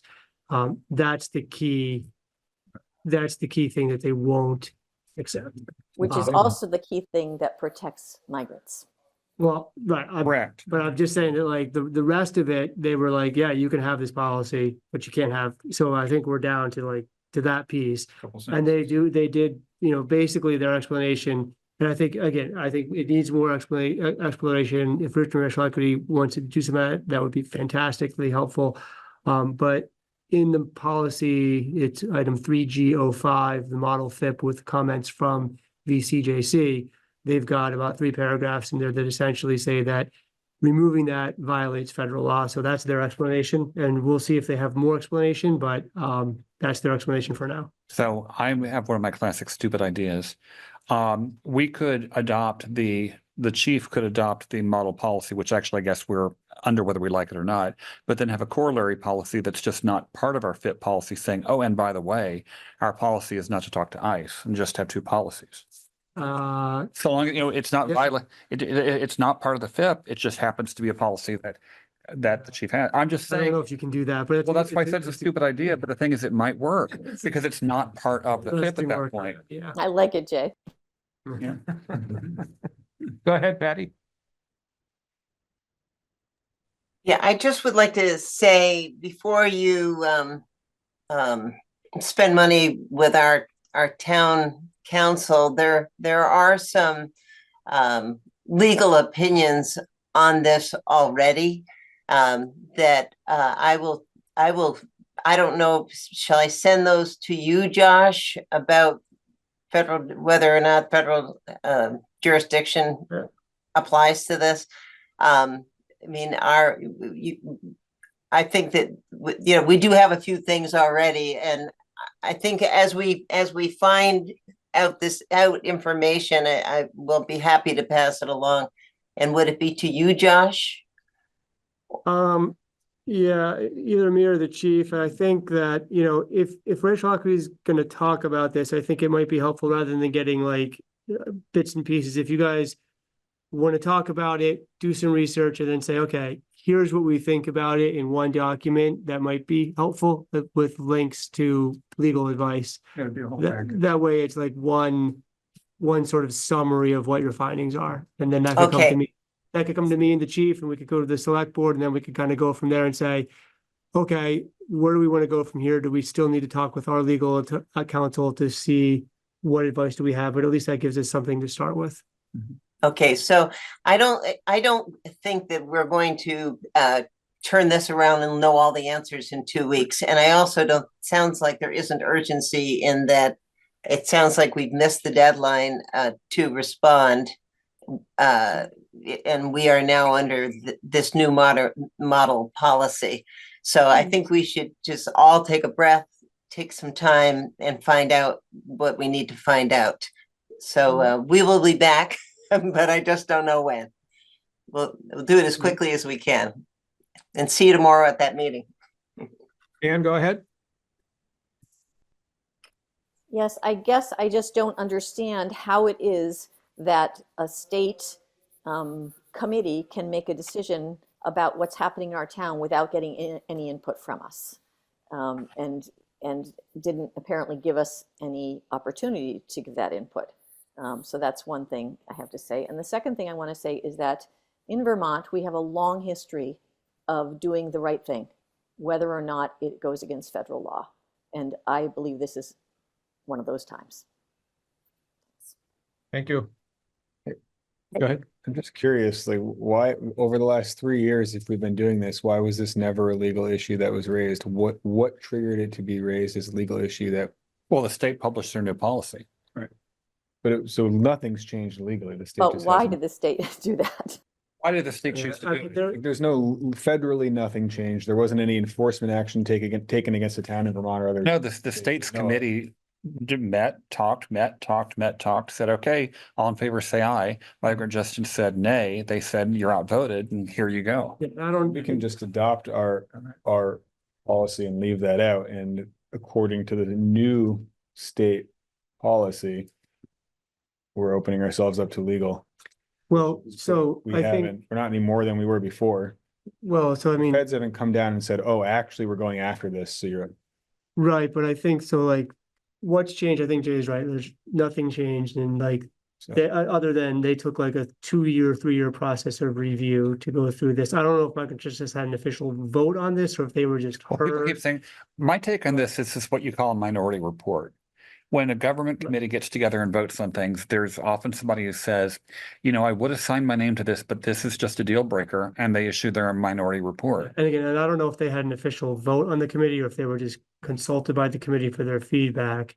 Oh, that's something. We can find out. I will, what? Right. But then I think that, you know, right now, like the state is saying, and I think I'm understanding your question, right? We can't just submit that policy and call that our policy because they'll say, nope, that's invalidated. You go back to the model policy. Even if we submit, so if we submit a policy, so there's no way to submit a policy that satisfies both the state and migrant justice at this point. Essentially, yeah, unless Essentially, we pull my shenanigans where we have two policies. Which, yeah, I They don't, won't approve our policy because they're concerned for our well-being legally. well, I don't know. I find I'm not hard sure to if it's, yeah, that's a good question. I don't know if they're, you know, why they won't let us now when they would let us 3 years ago. Yeah. Why don't we just, I guess I'm confused why we don't just submit the policy that we would have submitted without this change, and then when they. Because they'll review it and say this doesn't meet the standards, you're now under the model policy because we reject it. So if we don't submit it, So we can't ask for clarification. if we don't submit it, Well, that's what I think we're trying to get. if we don't submit it, we're under the model I policy. feel like this just seems And we But I want think to their find out. clarification is. a roundabout way to force their hand to say, explain specifically why this has changed. Not just theoretically, but like specifically, why did that change happen? Yes. Okay. So this is. Why is it as a town that we have no rights? Yeah, I don't understand. It's like the state just wasting our time. Well, it's basically, at the end of the day, it's because we are Dillon's rule state. Dillon's rule says that towns have the powers delegated to them by the state and nothing else. We are not a home rule state, so the state can say, yeah, that's true. this is your policy. And legally, under our constitution, they can do that. Is it something we'd like to see them doing? No. Would we prefer to have more local say? Yes, but unfortunately, absent something in our town charter that explicitly says we can do this, we can't do it. But the town charter also needs to be approved by the state legislature. Exactly. Yeah, that's the thing is, in Vermont, everything is so local that you tend to assume you can do anything. But if you actually start looking at the law, we're a Dillon's rule state, and that says, unless the state says you can do this, you can't do it.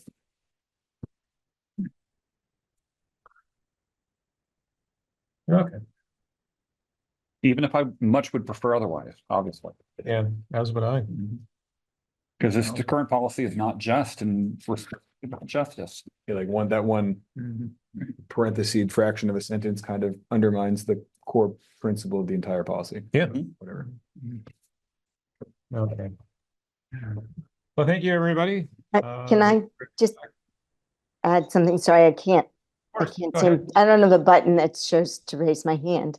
But I want to just say I support what Ann and Patty and Bonnie have all said, and some of you, with that our policy that we did work hard as a town to bring together, and that I encourage the town to find out why this has been, specifically why was this rejected, and the steps we need to take to move forward to include the clause that we think is important. We have migrant workers here in Richmond, and for their safety, for them to feel safe to come forward when they need, help, we need to put this in place. Thank you. Yeah. Okay. Moving on, item H, review of ethics violation complaint made against the development review board member, possible executive session. So Josh, do you want to just sort of review what happened and what's being done? Yeah, hold on a second, let me. So, there was an ethics violation that was filed, or an ethics violation complaint that was filed against Matt Parisi on the Development Review Board. The way that this works is it now goes to the Select Board for consideration of enforcement, which is outlined under Article 9. Hopefully the board's read that. You can do everything from just the chair talks with Matt about it. It could be discussed in public session. It could be discussed in executive session. So I guess the first question is, what is the will of the board of where you would like to discuss this? Jay? I would like to discuss this in public session in pursuit of transparency. I think the state has put a renewed emphasis by having a state ethics commission on ethics. And we've seen this all over the state. People sign an ethics policy without even reading it.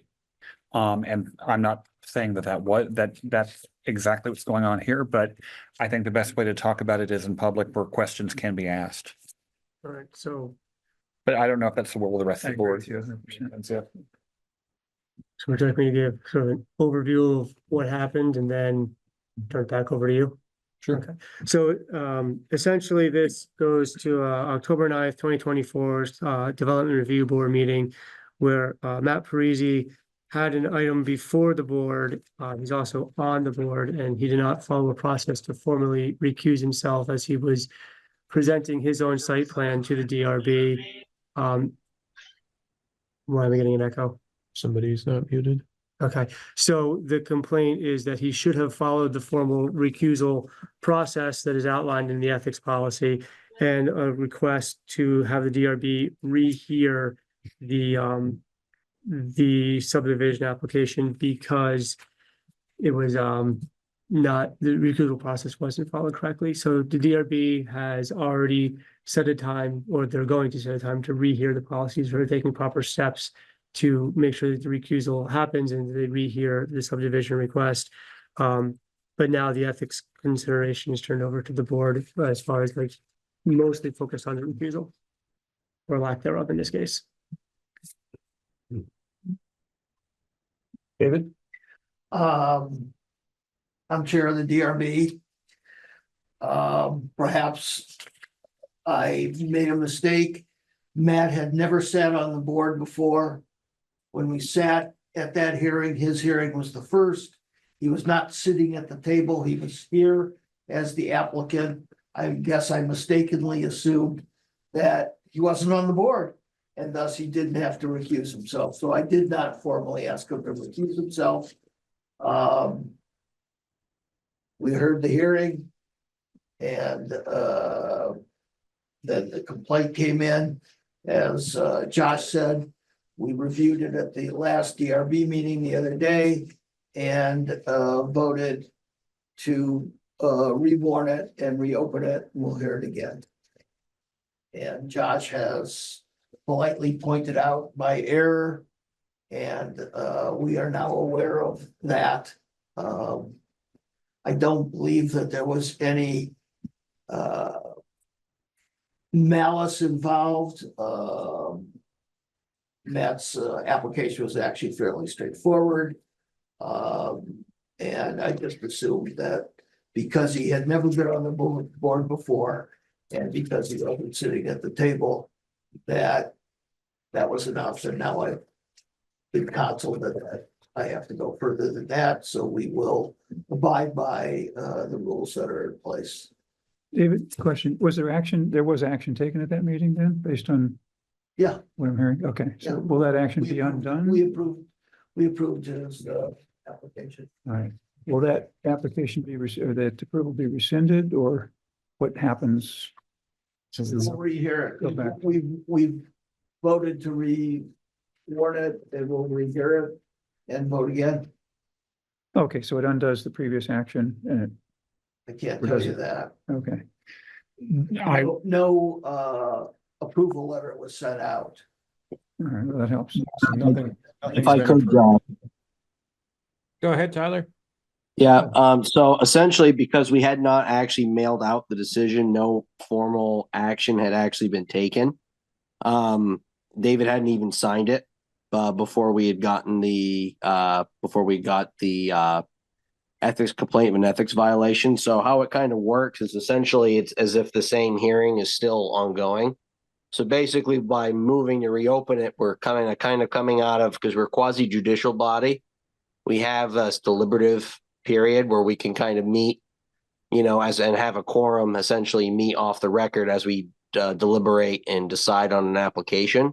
So we're essentially still kind of in that. The only problem is once you're in that, you can't rehear things, you can't take new evidence, you can't take new testimony. So if you want or need to, either need to take new testimony, or if there's a procedural problem, you have to kind of come out of, quote unquote, come out of deliberative session. So what that motion essentially did is by reopening it, we're essentially reopening the application for public comment. So there's no decision on it right now. So essentially what we're going to be doing in December, I believe December 11th, don't quote me on that. That's what I looked at it. That'll be the next available development review board date where I can get a warning out to meet the 15-day warning requirement.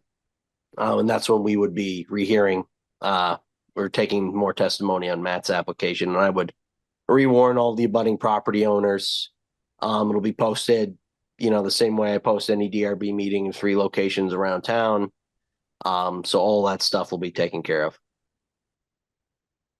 Mr. Chairman, I wonder, would it be appropriate to have the complainant speak since they did file the complaint? They're here. Whenever you think it's appropriate, so, yeah. That's good time now. Yeah, I guess. Yeah, so just want to share with you, I'm Bradley Holt, like I said, I'm one that submitted the complaint. So I just wanted to add a little bit of context behind the complaint. So first of all, I want to be very clear that this complaint has nothing to do with the Hillview Heights subdivision application. I think that should be obvious for many reasons, but I just wanted to say that, that's my intent of filing this complaint is not misconstrued. I also have no specific interest in this application that was the subject of my complaint outside of being a resident of the town. So on numerous occasions over the past couple of years, I raised concerns about ethical conduct of DRB members to select board members and to town officials. As far as I can tell, essentially nothing has really been done with my concerns. And earlier this year, I testified to the Vermont Senate Committee on Government Operations about what I witnessed and my experience around that. And that testimony was in the context of creating that uniform code of ethics that you mentioned, those H875. That legislation has since become law with an effective date of January 1st, 2025. So I testified then that I had witnessed numerous ethical violations by multiple DRB members, including failure to properly navigate conflicts of interest, moderating meetings while supposedly recused, and representing clients in front of their own board. So after my testimony, I exchanged email communications with several of you. And again, as far as I can tell, essentially nothing was done with my concerns. The only meaningful response I got back was from Josh Arneson, asking me to please follow the process outlined in the code of ethics to file a complaint. But I had already explained at the time why I was not filing a complaint, and consistent with those reasons, which I'm not going to rehash here, I did not file any complaints at that time. However, those reasons and concerns do not now apply to this complaint that's before you, which is why I'm comfortable bringing this particular complaint forward as a formal ethics complaint on this civic matter at this time. So I guess a couple of things I just want to say. As you evaluate this complaint, I'd ask you to consider a few things. So was the DRB member who was the subject of the complaint, was he made aware of the town code of ethics when he first joined the DRB? Did he, this is an important question, did he participate in the deliberative session for his own application? I can't know that as a member of the public. That's a private closed door session. And was he in the room for that deliberative session for his own application? And did he vote on his own application in that deliberative session? So those are all things I can't, as a member of the public, know the answers to. Aside from evaluating how you respond to my complaint, what I've been asking of you and I'm asking of you now is quite simple and reasonable, I think. Essentially assure that all public officers are aware of the town code of ethics and of what is required by them of this code of ethics. Ensure that newly appointed public officers are promptly made aware of the code of ethics. Ensure that public officers regularly renew their acknowledgement that they will follow the town code of ethics. And importantly, make a plan for the town to fully comply with the municipal code of ethics enacted through H875 when it goes into effect on January 1st. So I believe this is the bare minimum to ensure the public trust is maintained in the workings and decisions of the town and all of its boards and committees. So thank you. Thank you. I can assure the board that Matt did not participate in that hearing. Matt was not in the room for the hearing. Matt gave no input to our deliberative session. As I said, he had never been on the board before. I don't know whether he was familiar with the code of ethics or not. And if I can actually speak to this. So this, I was aware of the code of ethics. I think there was a off the record discussion about recusal that was never put into the minutes and or recorded. So I assumed by sitting over here, us talking, right? The board was sitting over where you guys are. That it was essentially, everything was good, kosher. I think we now know this moving forward. There was no ill intention or ill will, so to speak. Regarding, trying to get something passed or so on and so forth. And I do have a signed acknowledgement form that Matt did indeed review and read the code of ethics that he sent back to me on July 3rd, 2024, shortly after being appointed to the DRB. We send that to everybody, gets appointed to a new member. So we do have that signed form back from him. We also this year were pretty stringent about making sure that each committee knew they needed to review the code of ethics every year, get freshly signed copies, and do that in a public meeting. And the DRB will, in their December meeting, I think it's going to be on the agenda to make sure that we review the code of ethics in that meeting, so that all members have it fresh. As you mentioned, the new code of ethics from the state goes into effect on January 1st, and there's going to be some training that the state is going to roll out. I don't think that's until the fall of next year, but we'll certainly make committees aware that the new code of ethics is in place on January 1st and make sure that everybody has a copy of that and that they review that. So I want to acknowledge a couple of things about ethics in general. One, it's very easy to, without intending to, start down a slippery slope. I'd like to give an example tonight where I'm saying, what if we explore the idea of having two policies? One that is the model FIP policy and one that is a separate policy that addresses only the concept of working with ICE. The reason I mention this is not because my statement is necessarily unethical, but it's very easy when you're working in government to take the attitude of, well, I know what I want to have happen, so we'll just keep twisting things until we make that happen. Since I've been on the select board, there have been a number of things that have happened in various town committees where people said, oh, what is it really going to hurt? And there doesn't necessarily have to be an actual injury for it to still be wrong. There's a quote that you probably are sick of me quoting about, but referencing Caesar's wife. And I see Josh starting to nod, but the legal principle of Caesar's wife is that Caesar's wife has to be above suspicion. When you are in a public trust, or in the case of she's wife of the emperor, she's not elected, but if there is an ethics complaint against her, you have to be able to trust what your leadership is doing. Caesar divorced his wife because she may have been carrying on an extramarital affair. No one was exactly sure, but she had to be above suspicion. If you just said, oh, never mind all that, well, what else are you cutting corners on, if you will? The fact that we have an ethics policy, people sign it. I don't think they a lot of times read it in detail. I look through it in detail, but it's like, looks good, sign. That doesn't mean that people start thinking, okay, well, what are some scenarios that could come up? Recently, I had mandatory notary training. The state requires those of us who are JPs to get annual recertification to be a notary. And the training took a very strong, what if this happened? Well, what if this happened? What if this happened? And a very experienced notary went through it with us. And it was not, how can you make the law do what you want it to do? But how can you follow the law so that no one's ever going to come along and say, well, technically. And I think there's a lot of that is not really in people's heads. The whole, is it really right to do this, even if I can get away with it? Even if no one's really being hurt, even if there's no great tangible injury.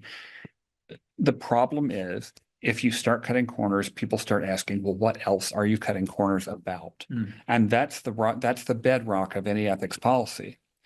If you're cheating on this, which didn't really hurt anybody, how do we know you're not cheating on that? And so the notary training I had really looked at it from a standpoint of not what does the dry letter of the law say, but what are some fairly predictable scenarios that could come up, and what should you do in those cases? Now, I don't know what the state's training is going to be on, and it's not helpful that it's not until fall, but I know that there are private firms. I don't know if taking this training would necessarily opt us out of the state's mandatory training, but there are firms that will do ethics training with a very strong, what about this? What about this? What about this point of view? And I think that every person working under the color of the authority of the town of Richmond should be going through that, so that we don't have people going, well, that may technically been legal, but it was awfully smelly looking. So I appreciate that this was brought up, even if it has been amended. I mean, even if the situation has been remediated and we know better going forward, I think we all need to remember that going, oops, a mistake was made. We should be instead trying very, very hard to avoid making mistakes. The most common one that we on the select board deal with is the open meeting law. You guys probably also get sick of me saying, wait, we can't discuss that here. Don't we do a reply on this? Don't do that. No, it has to be discussed in public. So for example, the discussion of the recusal, which was not in the minutes, absolutely should have been. Any time a group or officer has to say, should we recuse? We shouldn't say, oh, we talked about that. That should be in the minutes. Well, it wasn't discussed in the meeting. I think And it it should have, was a sidebar conversation. and it should have been. Exactly. So both of those. Right. So it's not just that the official recusal did or did not take place, the person wasn't sitting at the table, but discussions about things like that should be happening in public, should be getting included in the minutes. We should not have to ask, hey, Bob, do you remember 2 years ago we did this? Did you do this? It should, I mean, recording sessions will help, but nonetheless, it should be in black and white whether the necessary steps were done. So I'm trying to say we should be bending over backward to follow the policy, not just doing good enough. Yeah.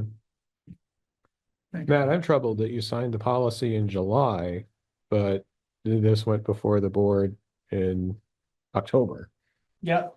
I think David, I was on the board for one meeting before. We had one meeting before, I think, So the October meeting. what I would like to see is, David, to have you review the ethics policy. Make sure everybody understands not only the policy, but the application. And in your next meeting, explain that there was an incident, explain what happened and what the remediation will be. And learn from this so that we don't have to have an uncomfortable conversation in the future. And Jay, what you said, the appearance of unethical behavior feels just like unethical behavior. So we got to avoid the appearance of it, even if there was not unethical behavior. Exactly. You can't be sure. The appearance of it is bad enough. So we have to avoid that. Anything else?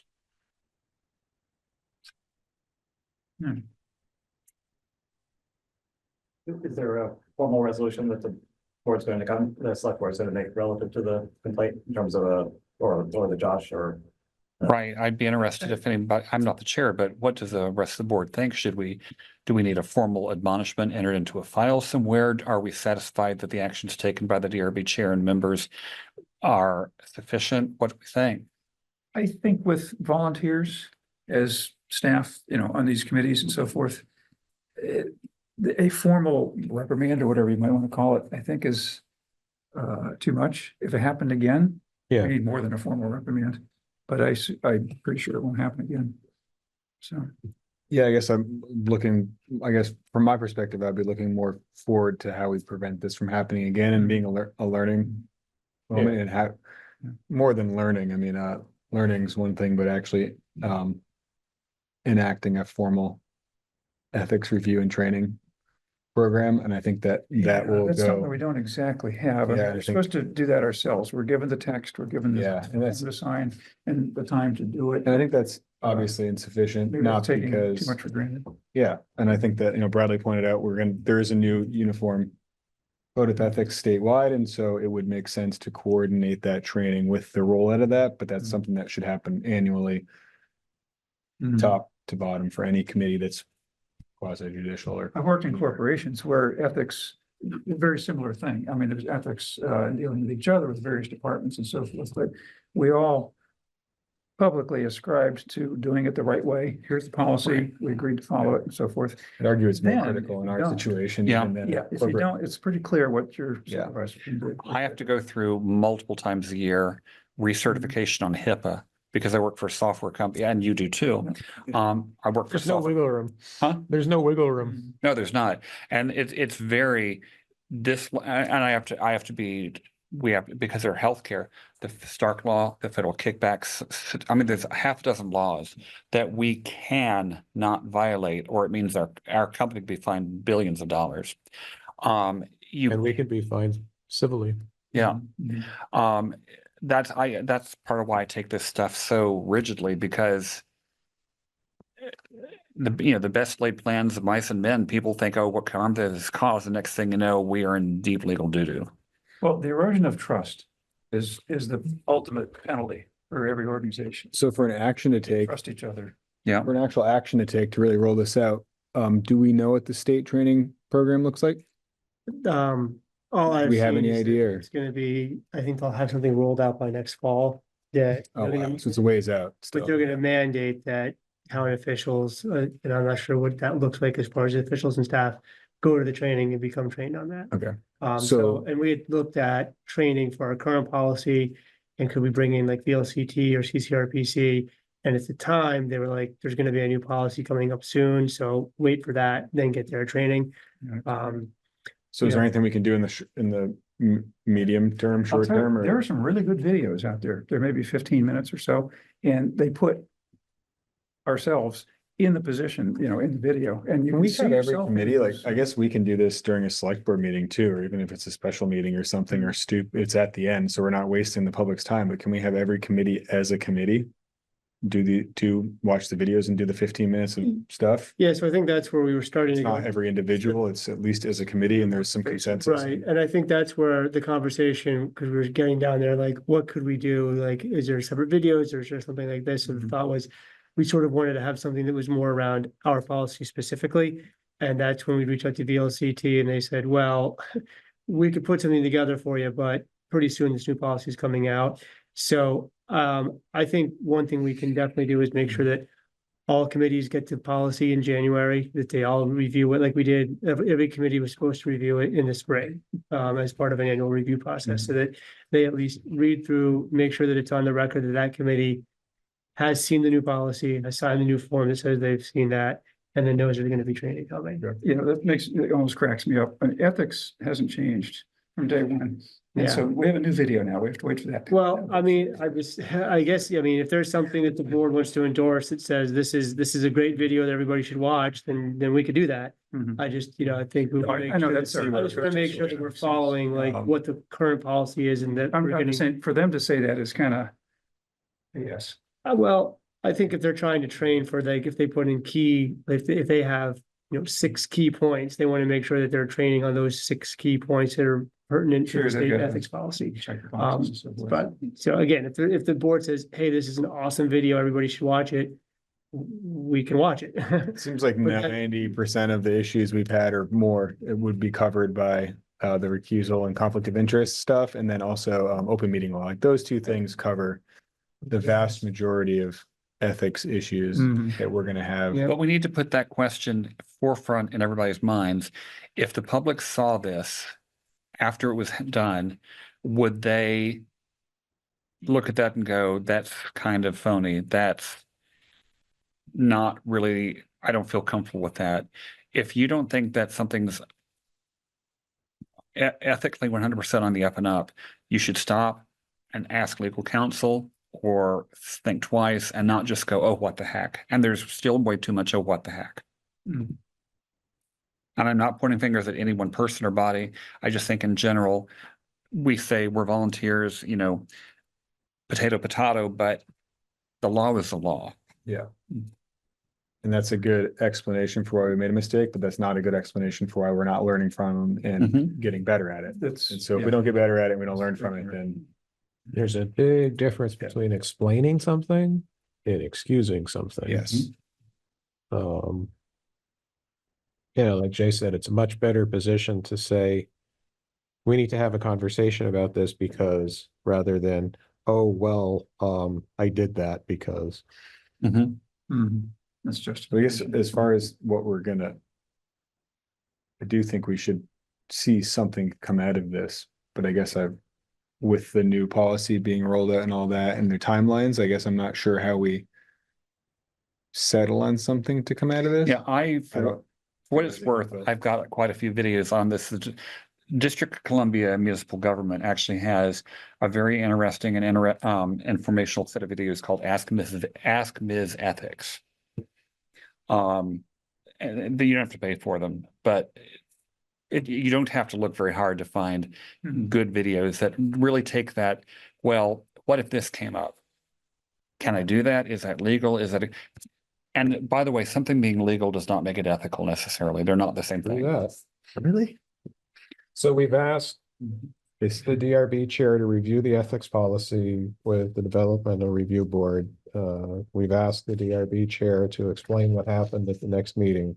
And this case is being reheard with disclosures.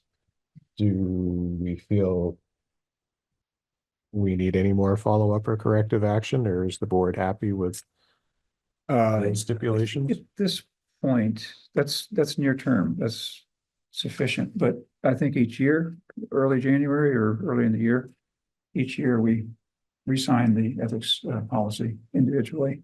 I think it'd be a good moment to remind people. We do that anyway, right? Yes. I mean, I think it's, We've been doing it every like June after we get new. Oh, okay. I thought we were- New members I was earlier in appointed, the year. but yeah, I think certainly in January, when it goes into effect, we should have everybody review and sign it. Mhm. And then probably every June, follow that same process so that when you get, a whole bunch of new members, Mhm. potentially after appointments in May, Sure. everybody reviews it, new members and current members alike. Mhm.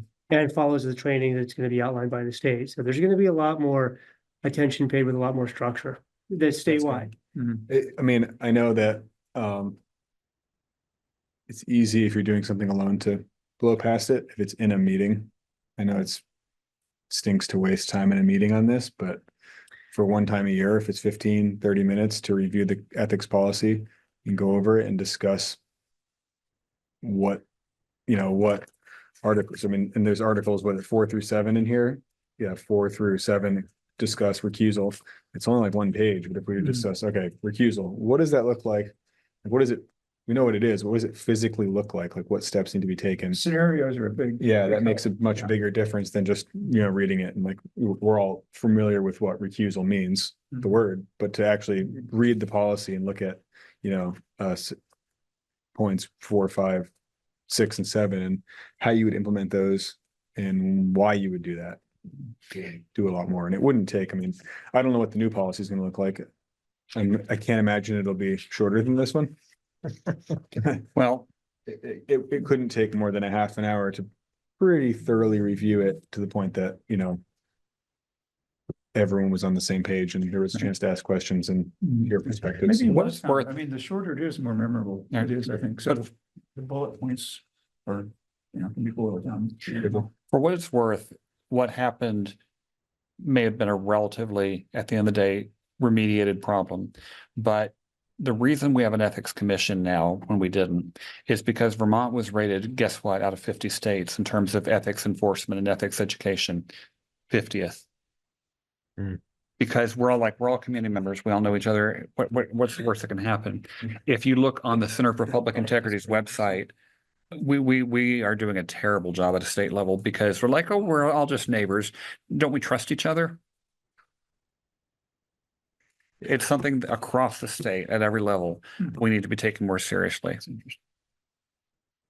People, Isle Lamont, just to randomly pull this out of the corner, has a 3-member select board. At one point, the chair of the select board was the brother of a member of the select board and the father of the town treasurer.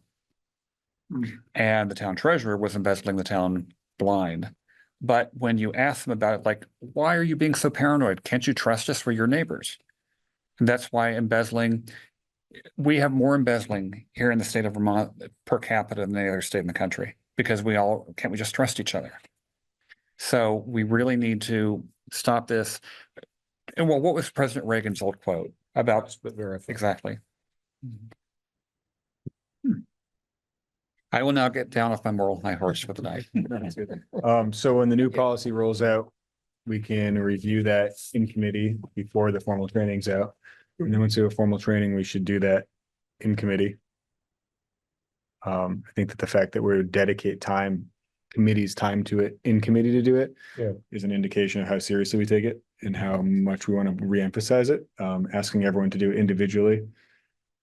I mean, yes, we've done it, but it does show that it's kind of ancillary to the job. It's not a core part of the job, which doing it in committee, in open, in That's a public good- session is Having an to do it in front of indication that someone, it's it's, a lot more and memorable. it shows that it's, meaningful. that is the point, that is a part of the core job of the committee, is to maintain that ethics policy. It's not something you do outside the committee or. Yeah.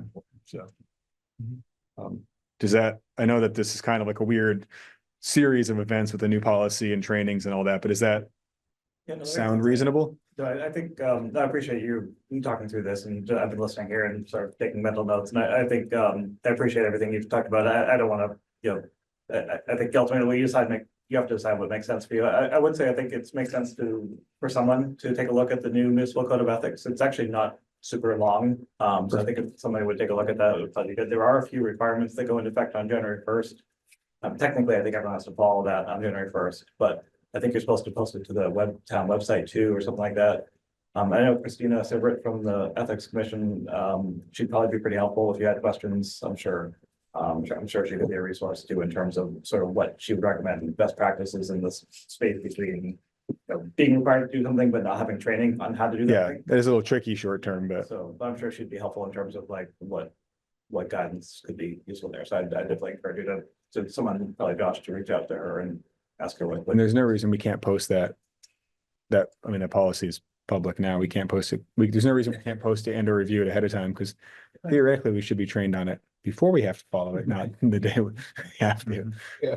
And the formality too, you might want to at some point look at you are allowed to have your own town code of ethics on in addition to the statewide one, but you want to look and see if there is anything in there that. Make sure there's no conflicts in there. That you want to add on top of it, or you just want to just go with the statewide versus just have two that are maybe a little different from each other, right? So.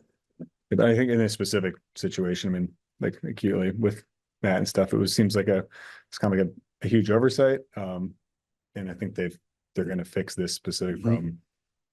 And I'm not worried about that, but I think kind of indicative of long-term, we got to do something, because I'm sure that other stuff has and could easily happen if we don't change something. So. Yeah. Okay. Cool. Ready to move on? Yes, sir. Thank you, everyone. Okay, review of letter to residents regarding stormwater permitting for Southview, Hidden Pines, and Berry Drive.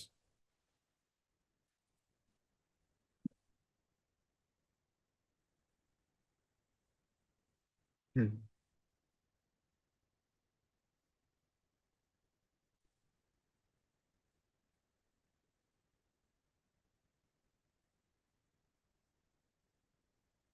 you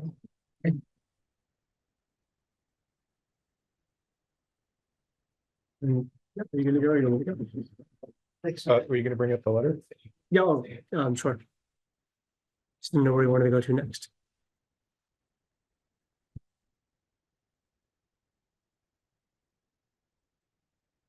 No. Okay. So this is the, request of the board at the last meeting to kind of give an update to the residents of Southview, Mary Drive, and Hidden Pines about kind of where we're at to date with the conversations that we've had at several select board meetings. So I drafted this, looking for some feedback from the board to see if this is kind of where you want to go, or if you want to have any changes. First, I talked about the permits that we have for Southview, Mary Drive, and Hidden Pines, outlined the meetings that they were discussed at, this looks like 5 meetings with links, although it'll be a paper document, but information on where to find it online, so you can find the minutes and the videos. Also information about the town website, where I've posted a good number of the documents related to the permits. Then some bullet points to talk about sort of the history of the 3-acre permit, brief history. Initially, all 3 developments, Hidden Pines, Mary Drive, and Southview, were believed to be subject to the 3-acre permit. However, after further review, it's only the Southview Drive that's actually a subject of the 3-acre permit. Go on to talk about Hidden Pines and Mary Drive developments are still subject to stormwater permits, but since they're under 3 acres, it's less costly and less involved. But $47.50 for initial engineering review, and then $240 every 5 years for the permit, and those costs will be covered by the town as discussed by the select board. We've received a grant to cover $19,999 in permit fees and up to $30,000 in engineering costs for the Southview subdivisions compliance with the 3-acre permit. We've engaged Watershed Consulting to do that work at a price of $32,600, which is just over the $30,000 allowance from the grant, but essentially covers it. Once the 30%, so that will get us to notice of intent and some of the initial permitting requirements. Once the 30% design is completed, there'll be an estimated cost for the final design. Because the costs to comply with 3-acre permit are so much more costly, the board still is seeking to split those costs between the town and the private homeowners. Discussed that we found the declaration of covenants and the town's understanding of that ties legally to a homeowners association. And if the town's position turns out to be incorrect, the town intends to work with homeowners association and party responsible to have each property owner pay their share of the permit compliance. Normally, that would enter into a stormwater system improvement agreement with homeowners to memorialize each party's responsibility. And then let's see, and then if that proves to not be able to work, there would be potentially a special assessment district, which would collect the fees from the private property owners, cost the permit through a fee applied to those property owners. I did have this reviewed by our attorney to make sure that I had the wording correct, the agency's reference correct. So Dave Rue has reviewed this and shared his edits. And now it's before the board for any of your comments before we send this out to residents. And I would mail this to the same list of addresses that Linda pulled. I think it included all of Southview, Hidden Pines, and Mary Drive. And I would include the map that we have that shows the 44 parcels that are the ones that are subject to the more costly 3-acre rule. In addition to mailing this out, could we also post it on the website so Yep. that if That's anybody good. says I didn't get one, also they could just click the hyperlinks on the website. And also anybody not directly involved with this, since it is public information, if they were curious, they could see it, review it, have access to it as well. So getting into the meat, does anybody have any issue with the wording, the layout, the content? I noted that as soon as this came up, Kevin's hand shot up, and I'm kind of curious what he has to say. Okay, I was gonna have the That was cool. Gonna have the board speak and then call on. Yeah, I don't have anything to say until I've heard from them. You guys. No, good idea. Okay. I mean, they're in their I think it's Alvin and the Chipmunks. Sounds like it. That was euthanized. So Kevin, if you're ready to go, go ahead. You sound like a chipmunk. You have to talk a little slower. You may have to type into the chat or maybe disconnect and reconnect because you're sounding really rapid fire. We can't tell what you're saying.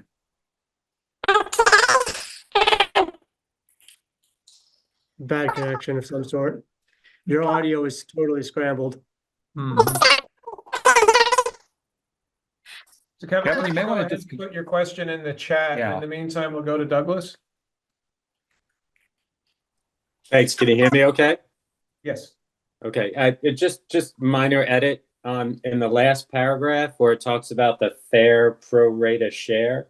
Can we just pull the word fair and remove it? It just, I don't think it adds anything to it, and it's generally looked at when you talk about fair share. It seems to be a sort of divisive phrase these days. So second to last sentence, it talks about their pro rata share of the 3-acre compliance costs. Can we just pull the word fair out? Anybody have any? I don't have no problem with that. Good point, yeah. Thank you. I noticed Chelsea has put something into the chat. Oh, okay. And Kevin, if you can hear us, we still don't know what you wanted to share, but if you can type your message into the chat, we'd love to read it. And Mary Ann, go ahead. Excuse me, can I try a different way? This is Kevin on behalf of Mary Ann's. Okay, we can hear you now. Okay. So one, I wanted to thank Josh for actually preparing the letter. I think it does a great deal at getting the message out to everyone.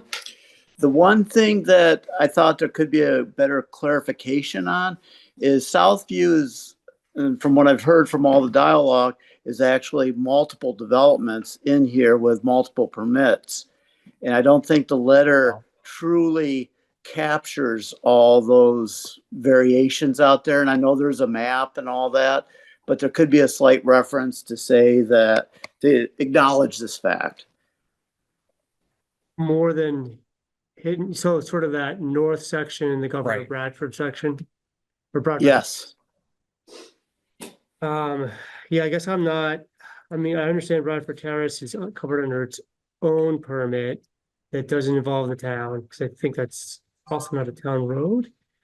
But I'm less familiar on how that northern section of Southview is covered. So I would need some more details as to how that's covered. I put the stuff in that we talked most about, which was Hidden Pines, Mary Drive, and the Southview 44 lot. Yes, so Southview, I mean, you've got several roads there. You've got Westall, you've got Jones Ave, but you not use, but this permit doesn't cover all of Southview Drive. So I Right. mean, there's some confusion there is all I'm saying that could be clarified in this letter. Okay, the state has identified which particular properties they're including in this. Yeah. It's those 44 homes Chelsea keeps referencing. Yeah.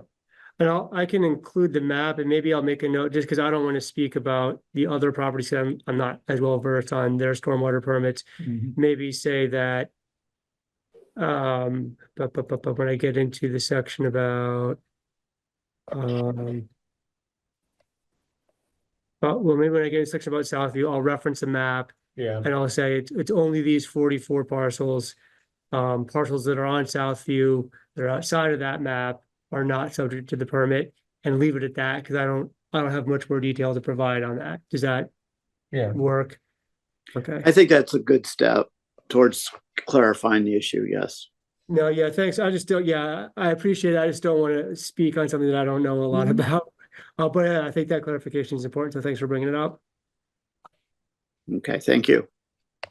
So I'm just curious, why was the Kevin account sounding like Alvin and the Chipmunks?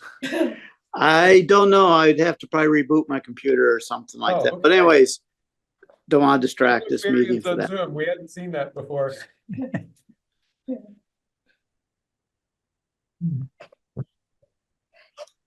Robin. There you go, Chelsea. That's the original 44 homes. And But then if you keep reading. Oh, there's more than 44. So Paige is saying that Great. per the state's blue line, when they outlined the properties, there are more than 44 lots. So I we'll will- follow up on I'll that. confirm before I send this out. I'll confirm that. I admittedly did not count. I will ask the state if their blue line is correct. So Robin, go ahead. Thanks. I'm still waiting for the state to get back to me on if my property is able to be removed from the 3-acre site boundary.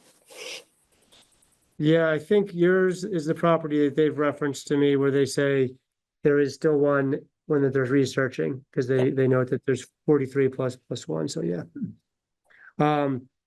Okay. Paige, go ahead.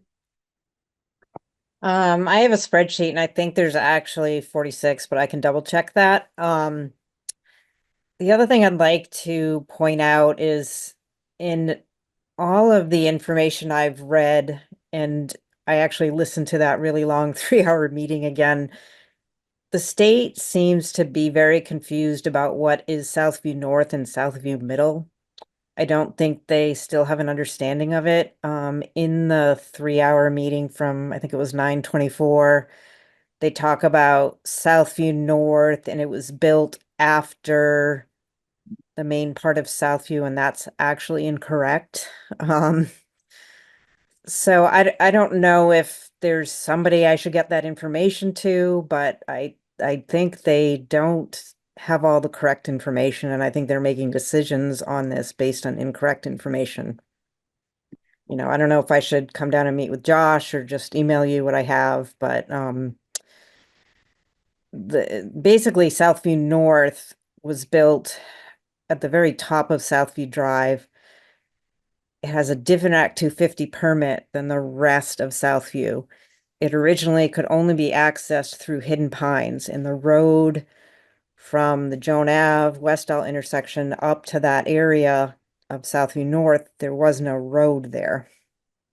That then was built in the around 2000, and the last, or phase 5 or phase 6 of Southview was then put in. That is on the same Act 250 permit as the area that the state has drawn in their blue line. And I think they Go ahead. And I think they don't understand the difference.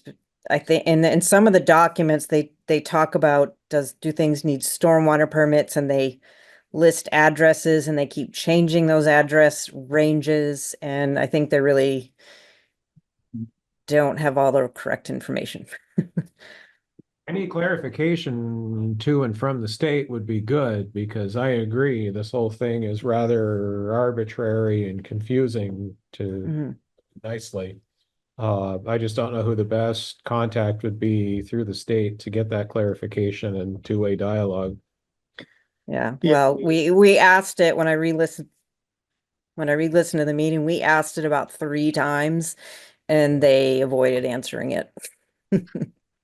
I mean, if you have clarifying questions, I think send them to me. I'll send them over to Terry Purcell. He seems to be the main person that responds to clarify things. And we'll see what we get from them. Okay, thank you. Thank you.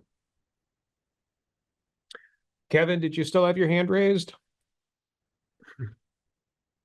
Oh, no, we were trying to unraise it. Anyway, we're just confused. Sorry. No worries, we can unraise it. Okay, thanks. So I'll try to get some clarification, and even the list they sent me, they're like, well, it's in that list of all the addresses. I reviewed that list and they had some out of town addresses as well of people who probably own property but live somewhere else. So I'll see if they can send me a parcel ID list, which would be very helpful.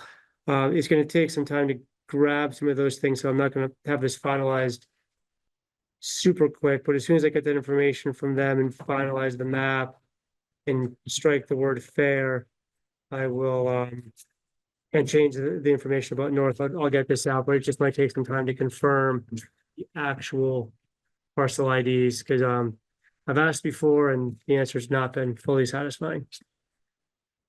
June, go ahead. I can't. Yeah, no, you can really. Thank you. Since none of us are really getting fully satisfying answers from the state, one of the things that I think we need to at least look at, and this letter is a little concerning because we're talking about costs when we don't even know what those costs are yet. But there are a number of towns across the state that have established stormwater utilities.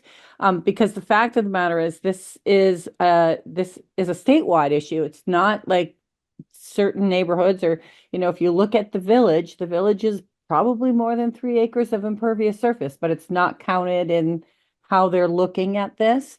And so other towns have looked at establishing or have established the stormwater utility. So I'd like our town to at least look into that. Okay. So, June, I did ask Dan Albrecht over at CCRPC, who's sort of a stormwater expert, about stormwater utilities and how they were formed, and, you know, would that be advantageous for the town? And going off of memory, he basically said that there are the MS4 towns, which are municipal stormwater system. It stands for something else on that, but basically they're towns that are falling under a separate permit called the MS4 permit that are required to take additional stormwater treatment sort of municipality wide. My understanding is it's more focused on more urban settings like Burlington, where there's maybe less green space to absorb it. I'm sure I'm missing some detail, but they were falling under this other permit. And then some of those towns had decided to also create a stormwater utility. So rather than adding it to their taxes as a stormwater fee, they said, well, we have already got water and sewer utility that everybody in town is already paying into. So they already had sort of the billing system in place. So they created a stormwater utility to then bill for these separately across all the residents. And that goes into all of the things that the town is then required to do to treat that stormwater. Anecdotally, Dan said that sometimes they would get pushback from people who say, well, I don't live in the center of town. I got 2 acres. I got hardly any impervious. I'm not contributing. And they just sort of said, well, tough, you're contributing to everybody, because I think they're falling under their separate permit, which sort of helps them set up the stormwater utility. They said that we could set up I think we could set up a stormwater utility, but then we're back to sort of the same question of it's just another way, if the town wanted to collect fees from everybody to pay for the 3-acre permit, we could do that through a tax, we could do that through utility, but we're back to the same question of, does the town pay for the entire Southview permit, but not the mobile home park permit?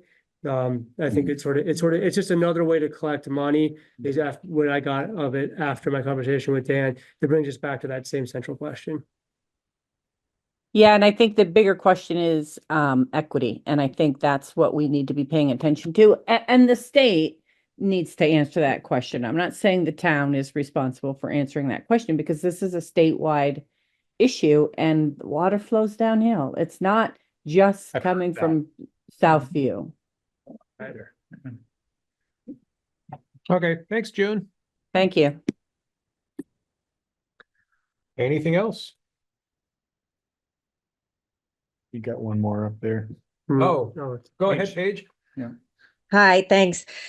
I don't know really much about this, but I heard that there was some state-funded program geared specifically towards mobile home sites to pay for those. And I'd be interested to know, did the one in Richmond apply for that or not? And if they didn't, why didn't they? I don't know if we know, but we could probably ask some questions. And Anything else?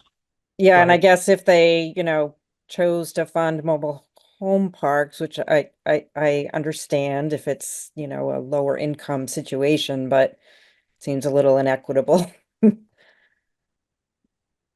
to not do that for every site around the state. Agreed. Anything else before we move on? No, sir. Okay. Thank you for your input, everyone. Okay, so next we have consideration of approving 3 applications for home buyouts as part of the FEMA hazard mitigation grant program. So Josh, these are outright buyouts, not elevations, correct? Yeah, so I'll pull up the map if you want. Buyouts where they have to leave the land open in perpetuity, right? Right. Or we have to leave the land. Yeah, so it's a buyout where the homeowner is paid an appraised value that was the pre-flood value of the property, essentially. Assuming it goes all the way to closing, the homeowner gets that money. There's also money set aside for demolition of everything on site and hauling that away and then returning it to a green space. And at that point, the town then owns the lot. It's not owned by FEMA or the federal government. The town owns it, but there are very specific restrictions on what the town can and can't do with it. So I think as we discussed before, there is some things you can do with it, like you could do in a floodplain, but you can't put a home back on there. You can put a park bench, you can put a swing set. I think it's things like Okay. that, maybe like a fence for a dog park, some stuff like that. Doubtful. The chair just asked me if we could put a pickleball court on there, and I don't think. No, because that's an impermeable impervious surface. surface. Yeah. Yeah, so there is very restricted, but essentially returns it to a green space with a few small exceptions, and the town owns it. Right now, the way that the current round of HMGP funding is, that funds both elevations and buyouts. That's the one that had a pre-application due in August and final applications. I think they just extended the deadline, but they were due about mid-November. the pre-application then was reviewed by the state. They had a large number of applications for buyouts and elevations. My understanding is that they are prioritizing buyouts, and I don't know that they're authorizing any elevations. And if Really? they're authorizing any, it's very small amount. And I think part of their less disruptive method, but well, they only have so much money. Well, and I think, so a couple of things, my understanding, we had a meeting with them about a month ago. So they only have so much money and the requests far exceeded that. And then I think some of that money is also going out to things like culvert upsizing, and like we had some other requests in, and none of those made the cut either, because they're looking for larger projects that are going to kind of really have an impact on the floodway. And I think they look at a buyout where you remove the structure has a larger impact on reducing the flood risk than an elevation. They also noted that there's been times when homes have been elevated to above base flood elevation, and then the next flood is higher and gets them. So they say, you know, if there's no structure there at all, then it's not going to flood, and it just allows for more space for the stormwater to go. That is true. But it does decrease, as Barry went to Barry has been turning down because they're afraid that they're going to reduce their grand list by so much because there's so many affected properties. These are 3 properties. I don't think it's going to break us. Well, and so let me just, I mean, and just to remind the board, after the last flood, the board did make a motion to sort of generally support elevations and buyouts. But I am still bringing each one before the board to make sure that you see each one before we submit them, because it's essentially, it still passes through the town. But we can violate our code of ethics and deny one specifically, right? Let's not even joke about that. No, but I think it is, yes. 45 minutes. The buyout's a one and done where there's a problem property, it's expensive, but it's done. So this is the list that we put together that shows the areas of town where there's buyout. So I'm not seeing it yet. oh, because I haven't shared the screen yet. Thanks for pointing that out. I can see it. Just Yeah. 1 through 6. I'll pull it up here. So yeah, we've got different sections. So the largest number here is right here on Esplanade. So these are ones that have put in their pre-application, but have not yet necessarily been approved. So the ones that are before us tonight are 84 Esplanade, which is The green one. this one right here. We've also got 242 Bridge Street, which is on the corner of Bridge and Esplanade. It's that larger house with the porch out front. 36 Jones Mill, which is, where's the Jones Mill section? So 36 Jones Mill is over here, sort of near the corner of Jones Mill. And that's always underwater. That area is particularly challenging, and there is another one It over. gets hit really hard. I think it's 54. The board already approved, and that one's already that got approved then by the state. So they're working on that process now. So yeah, it's going to definitely change the character of downtown, but you've got property owners that they put a lot of thought into this of, do they want to do buyout? Do they want to do elevation? Because I mean, the buyout, that's a life-changing event for people. They have to find another place to live, and whether that's in Richmond or not can be a big challenge. So And if someone's considering a buyout this seriously with the current housing market, Where are you going to go? particularly in Richmond, that they've weighed that pretty painstakingly, and that they really are worried about flooding. So yeah, I'm inclined to support anyone that, if someone really thinks that's their best option, then I'm inclined to back them Puts up it on it. behind them. yeah. And so these are the 3 that we have completed now. I'm sure we'll have a few more for the next board meeting. I think there was a deadline from the state of mid-November. I'm a little backed up on emails, but I think that got extended 6 months. But if it's still in mid-November, we have some that come in, I will probably submit them so we meet the deadline and then update the board. I don't like to do it that way, but I want to make sure people keep it moving. And it seems like the general consensus of the board is you're going to support them. But I'll make sure that we update anything. And if the deadline did get extended, we'll make sure we update the applicants and make sure we update the board at the next meeting too. Mr. Chairman, I move to apply for the property buyout program for 36 Jones Mill Road, 84 Esplanade Street, and 242 Bridge Street. Thank you, Jay. Do we have a second? Adam, I'll second. Thank you, Adam. Motion has been made and seconded. Any further discussion? Just out of curiosity, Josh, what's like so this is the town approving it, goes to the state. And then what's like so I guess 2 questions. What's the timeline for the buyout? And then 1, and then 2 is that once it goes to the state and the town, is it kind of a sure thing, or is it really up to FEMA still? Those are good questions. My understanding is that because they sort of got invited from the pre-approval process, that it's more likely than not that the state and FEMA are going to approve these. Okay. I can't say for sure, but it seems like because they've been pre-approved and invited, they should be okay. I think there'll still be a period of a few months before we hear the official feedback. We did a SWIFT current program, which is similar, but a little bit different funding. I think we put that in April. We didn't hear back until October. So hopefully it moves a little quicker than that. I get the sense they're sort of motivated to keep these moving. And then once we hear that back, the nice thing about the buyouts too is that the burden on the town administratively is almost zero once it's approved. So the state actually handles getting the appraisal, hiring the contractor, doing all the closing costs, demolishing the site. There's still some paperwork we need to do, but they handle all that procurement process, which is a lot easier on our side. So it could still take several months, even after they approve it, to go through that next process. So I don't know, 6+ months until we get to like actual demolition, I'd say. Follow-up question. Yeah. How do we get really good fire training out of some of these? That's actually a great question. We're going to tear them down. I mean, this I'll is a ask great and say, opportunity. Yeah. I know in Waterbury, there was we had That's a good idea. 3 or 4 houses after Irene, and that Okay. was like a pretty key part to Waterbury getting a huge amount of real training in Great. for a few years. So I will.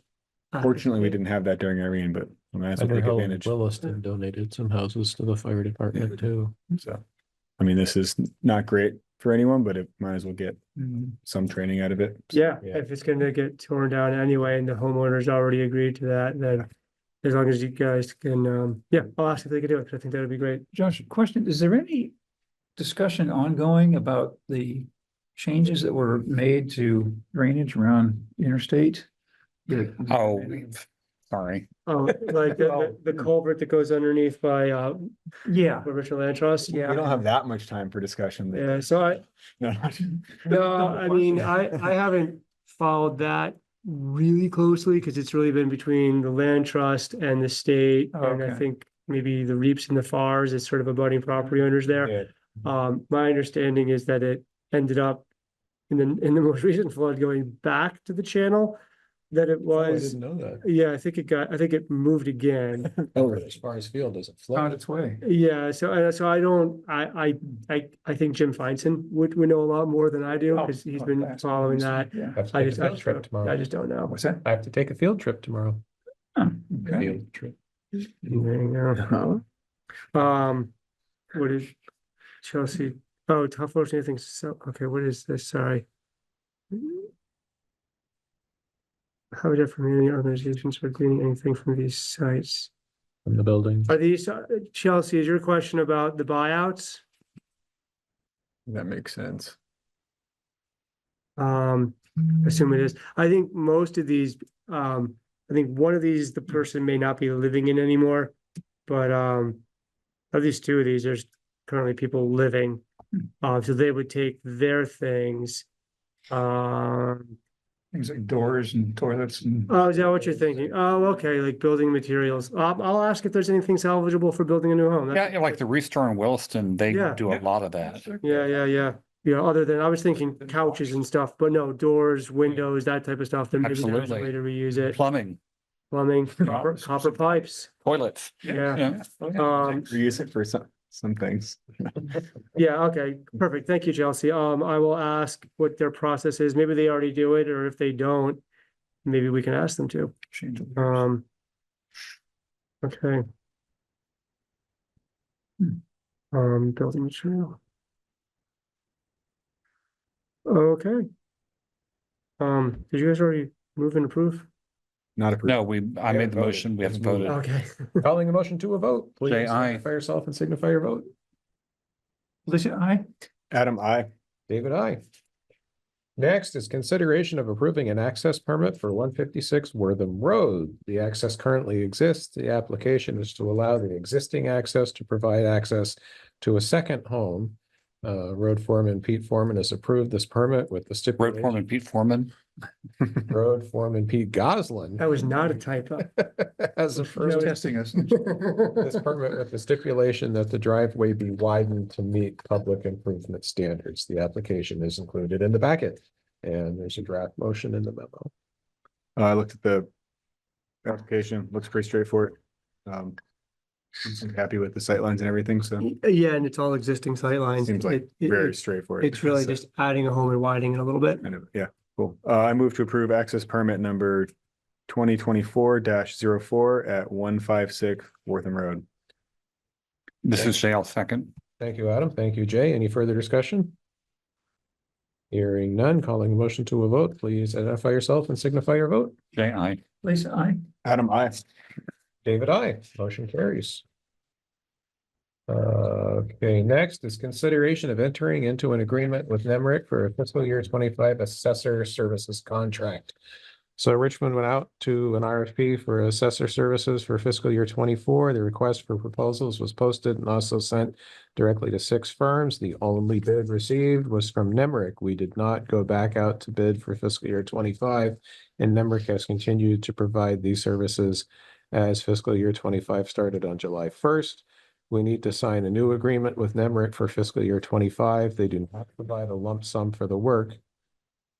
The town is charged on a basis of hours worked by NEMRC. The agreement has remained basically the same as fiscal year 24, with the only changes being that they do not need access to the town offices and off hours, and they are requiring the town to purchase. Sorry, they're not requiring the town to purchase anything. I meant to delete that whole second part. I apologize. Initially, we had to purchase them like a touchpad or something, like a tablet for FY 24, and I put that in the memo because I was reading the wrong contract. So we don't have to buy them a new tablet, and I meant to delete that, so sorry. So basically, it's exactly the same as the FY 24, same rates. And I think they just don't need access off hours. So, and they've been doing this for years, and I've always found them to be very thorough and professional and able to respond to questions in a really good manner. And Lisa, you didn't want to do this yourself, right? Oh, I don't think you could wait that long.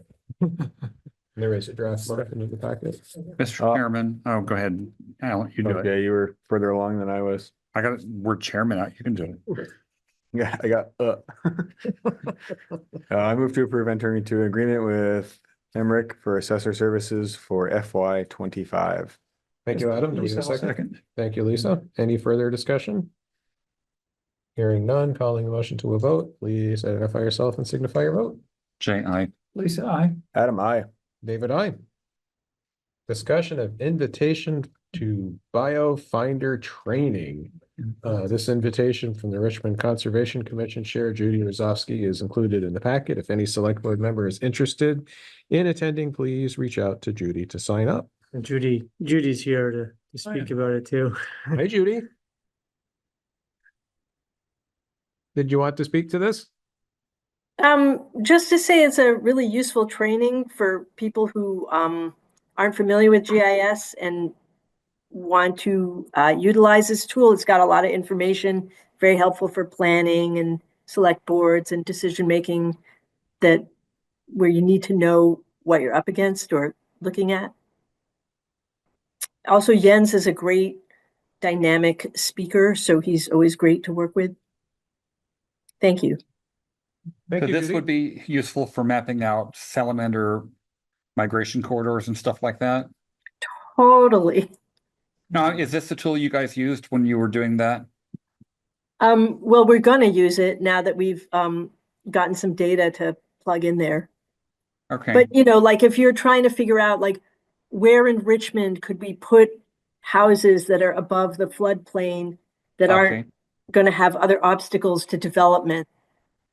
So you could pull up those maps and that information and say, okay, we have these places.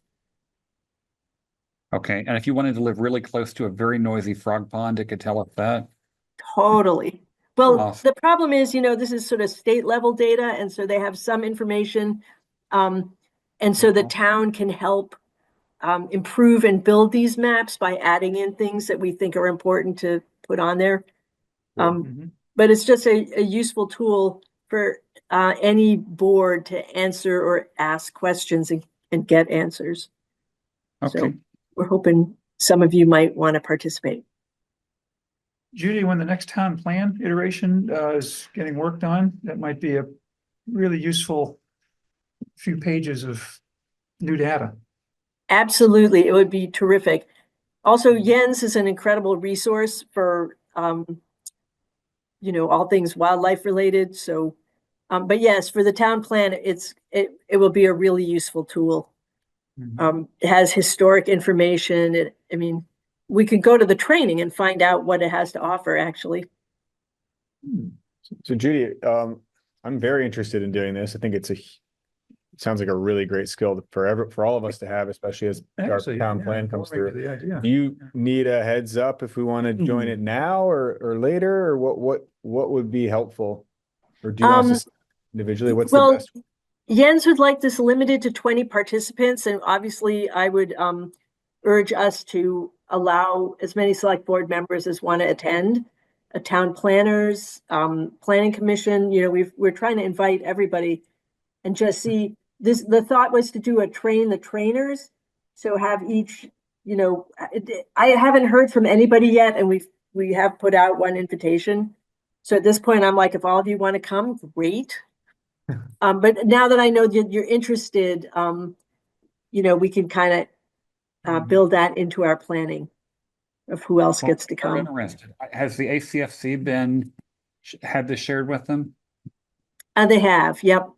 Okay. My next step was going to be to call all the chairs to just see if they're interested or not, so we can get better head count. But Jeanette Malone, who's really spearheaded this, is also trying to get a second training in. So if we have a lot of interest, we'll be able to accommodate everybody. Awesome. Yeah.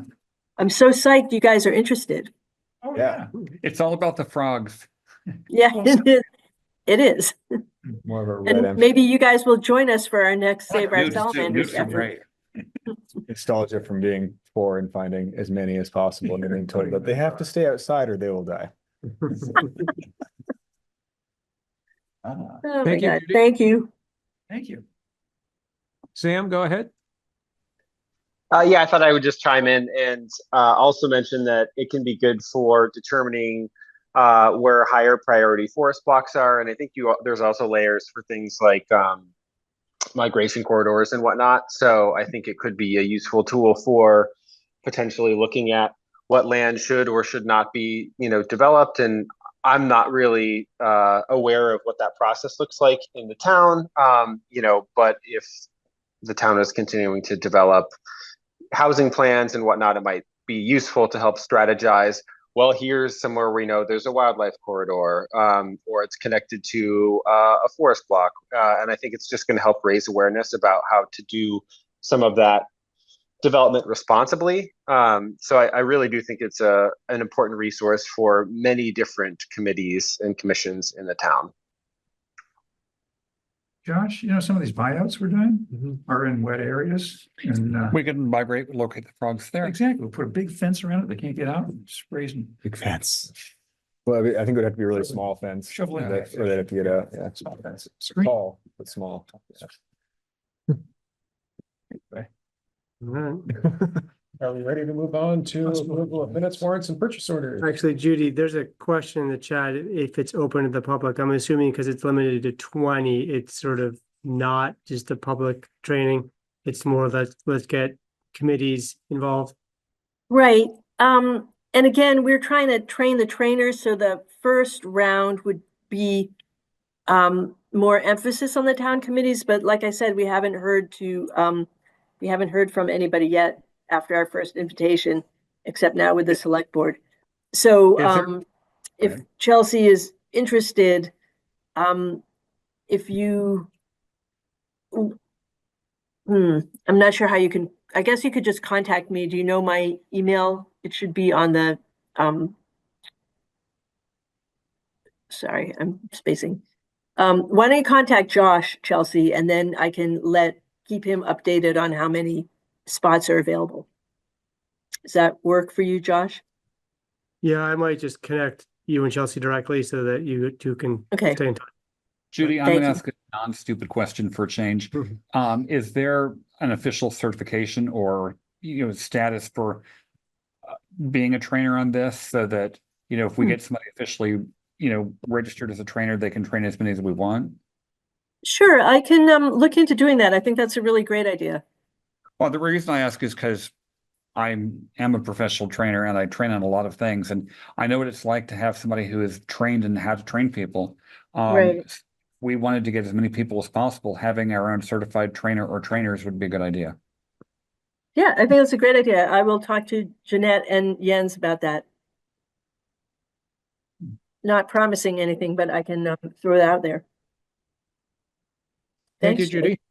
Thank you. Psyched. Okay, since it's 9:05, it's time for approval of minutes, warrants, and purchase It's orders. 9:50. It's 9:05. Oh, okay. Okay. Yeah. What do we want to do first? Minutes? Pardon? What do we want to do first? Let's do minutes. Okay.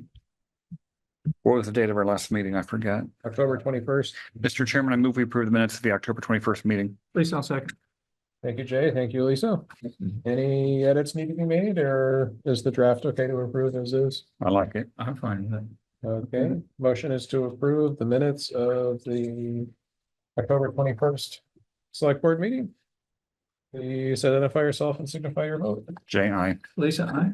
Adam, I. And David, I. Let's move on to purchase orders. So Josh, how many times are we going to re-amend this purchase order? Yeah, hopefully this is our last time. I don't think there's place left to sign. Well, I've created a place for it. Well, You're so good, Josh. yeah, no, it's, yeah, floods are expensive. So it was 200,000, it was amended to 287, now it's being amended to 384, 799, 73. Yes. Should we just go ahead and amend it to 384, 800? Well, this is the, hopefully this is, I don't know if this is the final bill. I haven't It has to be, there's asked no place to amend it. Yeah, so I guess it has to be the final. backside of it. But, yeah, it's, not fun. So this is, the quantity went up or the price per yard? I went think up? it, just the amount of work, like initially Pete sort of thought, okay, it's at 200, and then we got, you know, bills that went over that. But Okay. as they try to fix it, I think Dirt Tech was on, were they on Heinsberg Road? I think, and there's just, you know, a lot Yeah. to repair. Heinsberg and Dugway. Yeah, and then lots of materials that they bought into, so. Unit price ought to go down for materials from buying so much. We need a volume discount. Yeah. Well, Until everyone in the state buys it all and the Yeah. price goes up. yeah, You know, and there's been a shortage too. I Nice. know that, just talking about gravel, like Pete says, is trying, individual homeowners trying to get gravel for they're their not gonna roads. You have it. can't find it. Oh, yeah. from Heinsberg, sand and gravel. Oh, for anywhere. No, you can't get gravel for lover money unless you want to go with some dynamite and make your Aaron's own. closed this year too, so Aaron's didn't open this year. So Oh, that did was a they? big, yeah. Oh, man. Yeah, so it's, yeah, even though you think we're buying a lot of it, it's in high demand. And demand is outstripping supply. And so, Yeah, because you know there's a lot of people waiting for it available. I think I know where you're going, but we're not gonna do that. Okay, so looking for a Uh, motion. I make a amend. motion that we amend purchase order number 4935 for Dirt Tech LLC to a total amount of $384,799.73. Thank you, Adam. Do we have a second? Lisa, I'll second. Thank you, Lisa. Calling the motion to a vote, please identify yourself and signify your vote. J.I. Lisa, aye. Adam, I. David, I. Okay, I'm not gonna walk through the whole explanation on this next one. Yeah, so I think the key points to hit with the elevator one is, Broken now it works. well, it That's the it problem. doesn't work yet. So like, we had a different, I think it was Bay State that Yep. used to do and come. And Rebecca for years has been like, they're not coming on time, they're not doing what they need to do.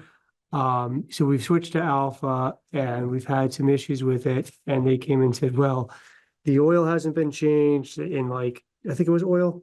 Does it need new spark plugs? Oil hadn't been changed in like forever. There was a valve leak. They actually had somebody get caught in the elevator. So right now they have a sign that it's out of service. So like, well, Did they get them out? yeah, they got him out. Okay. Yeah, sorry. So, So they're concerned that it'll get stuck again. So the initial invoice we got was for like $4,000, but that was just the parts. So I figured, let's just bump it up to 10. I don't know what the labor is gonna be. And I think it should come out of the town center reserve fund, which the board would have to approve anyway. And the MOU with the library is they basically sort of take care of like routine things that would wear out because of library use, like chairs and carpets.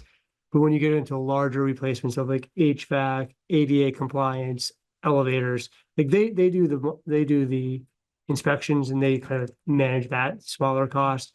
But the larger break per the MOU would be a town expense, not out of the library budget. So I would recommend taking out of the town center. There's $312,000 currently in the reserve fund. We can afford this $10,000 and it's sort of an emergency repair. It is an emergency. That'll get it done the fastest. Yeah, I gotta get it done. Oh, man. Okay, Is this is Alpha also doing the elevator over here now too? I think so. They basically had like these weird contracts where you were locked in for a number of years.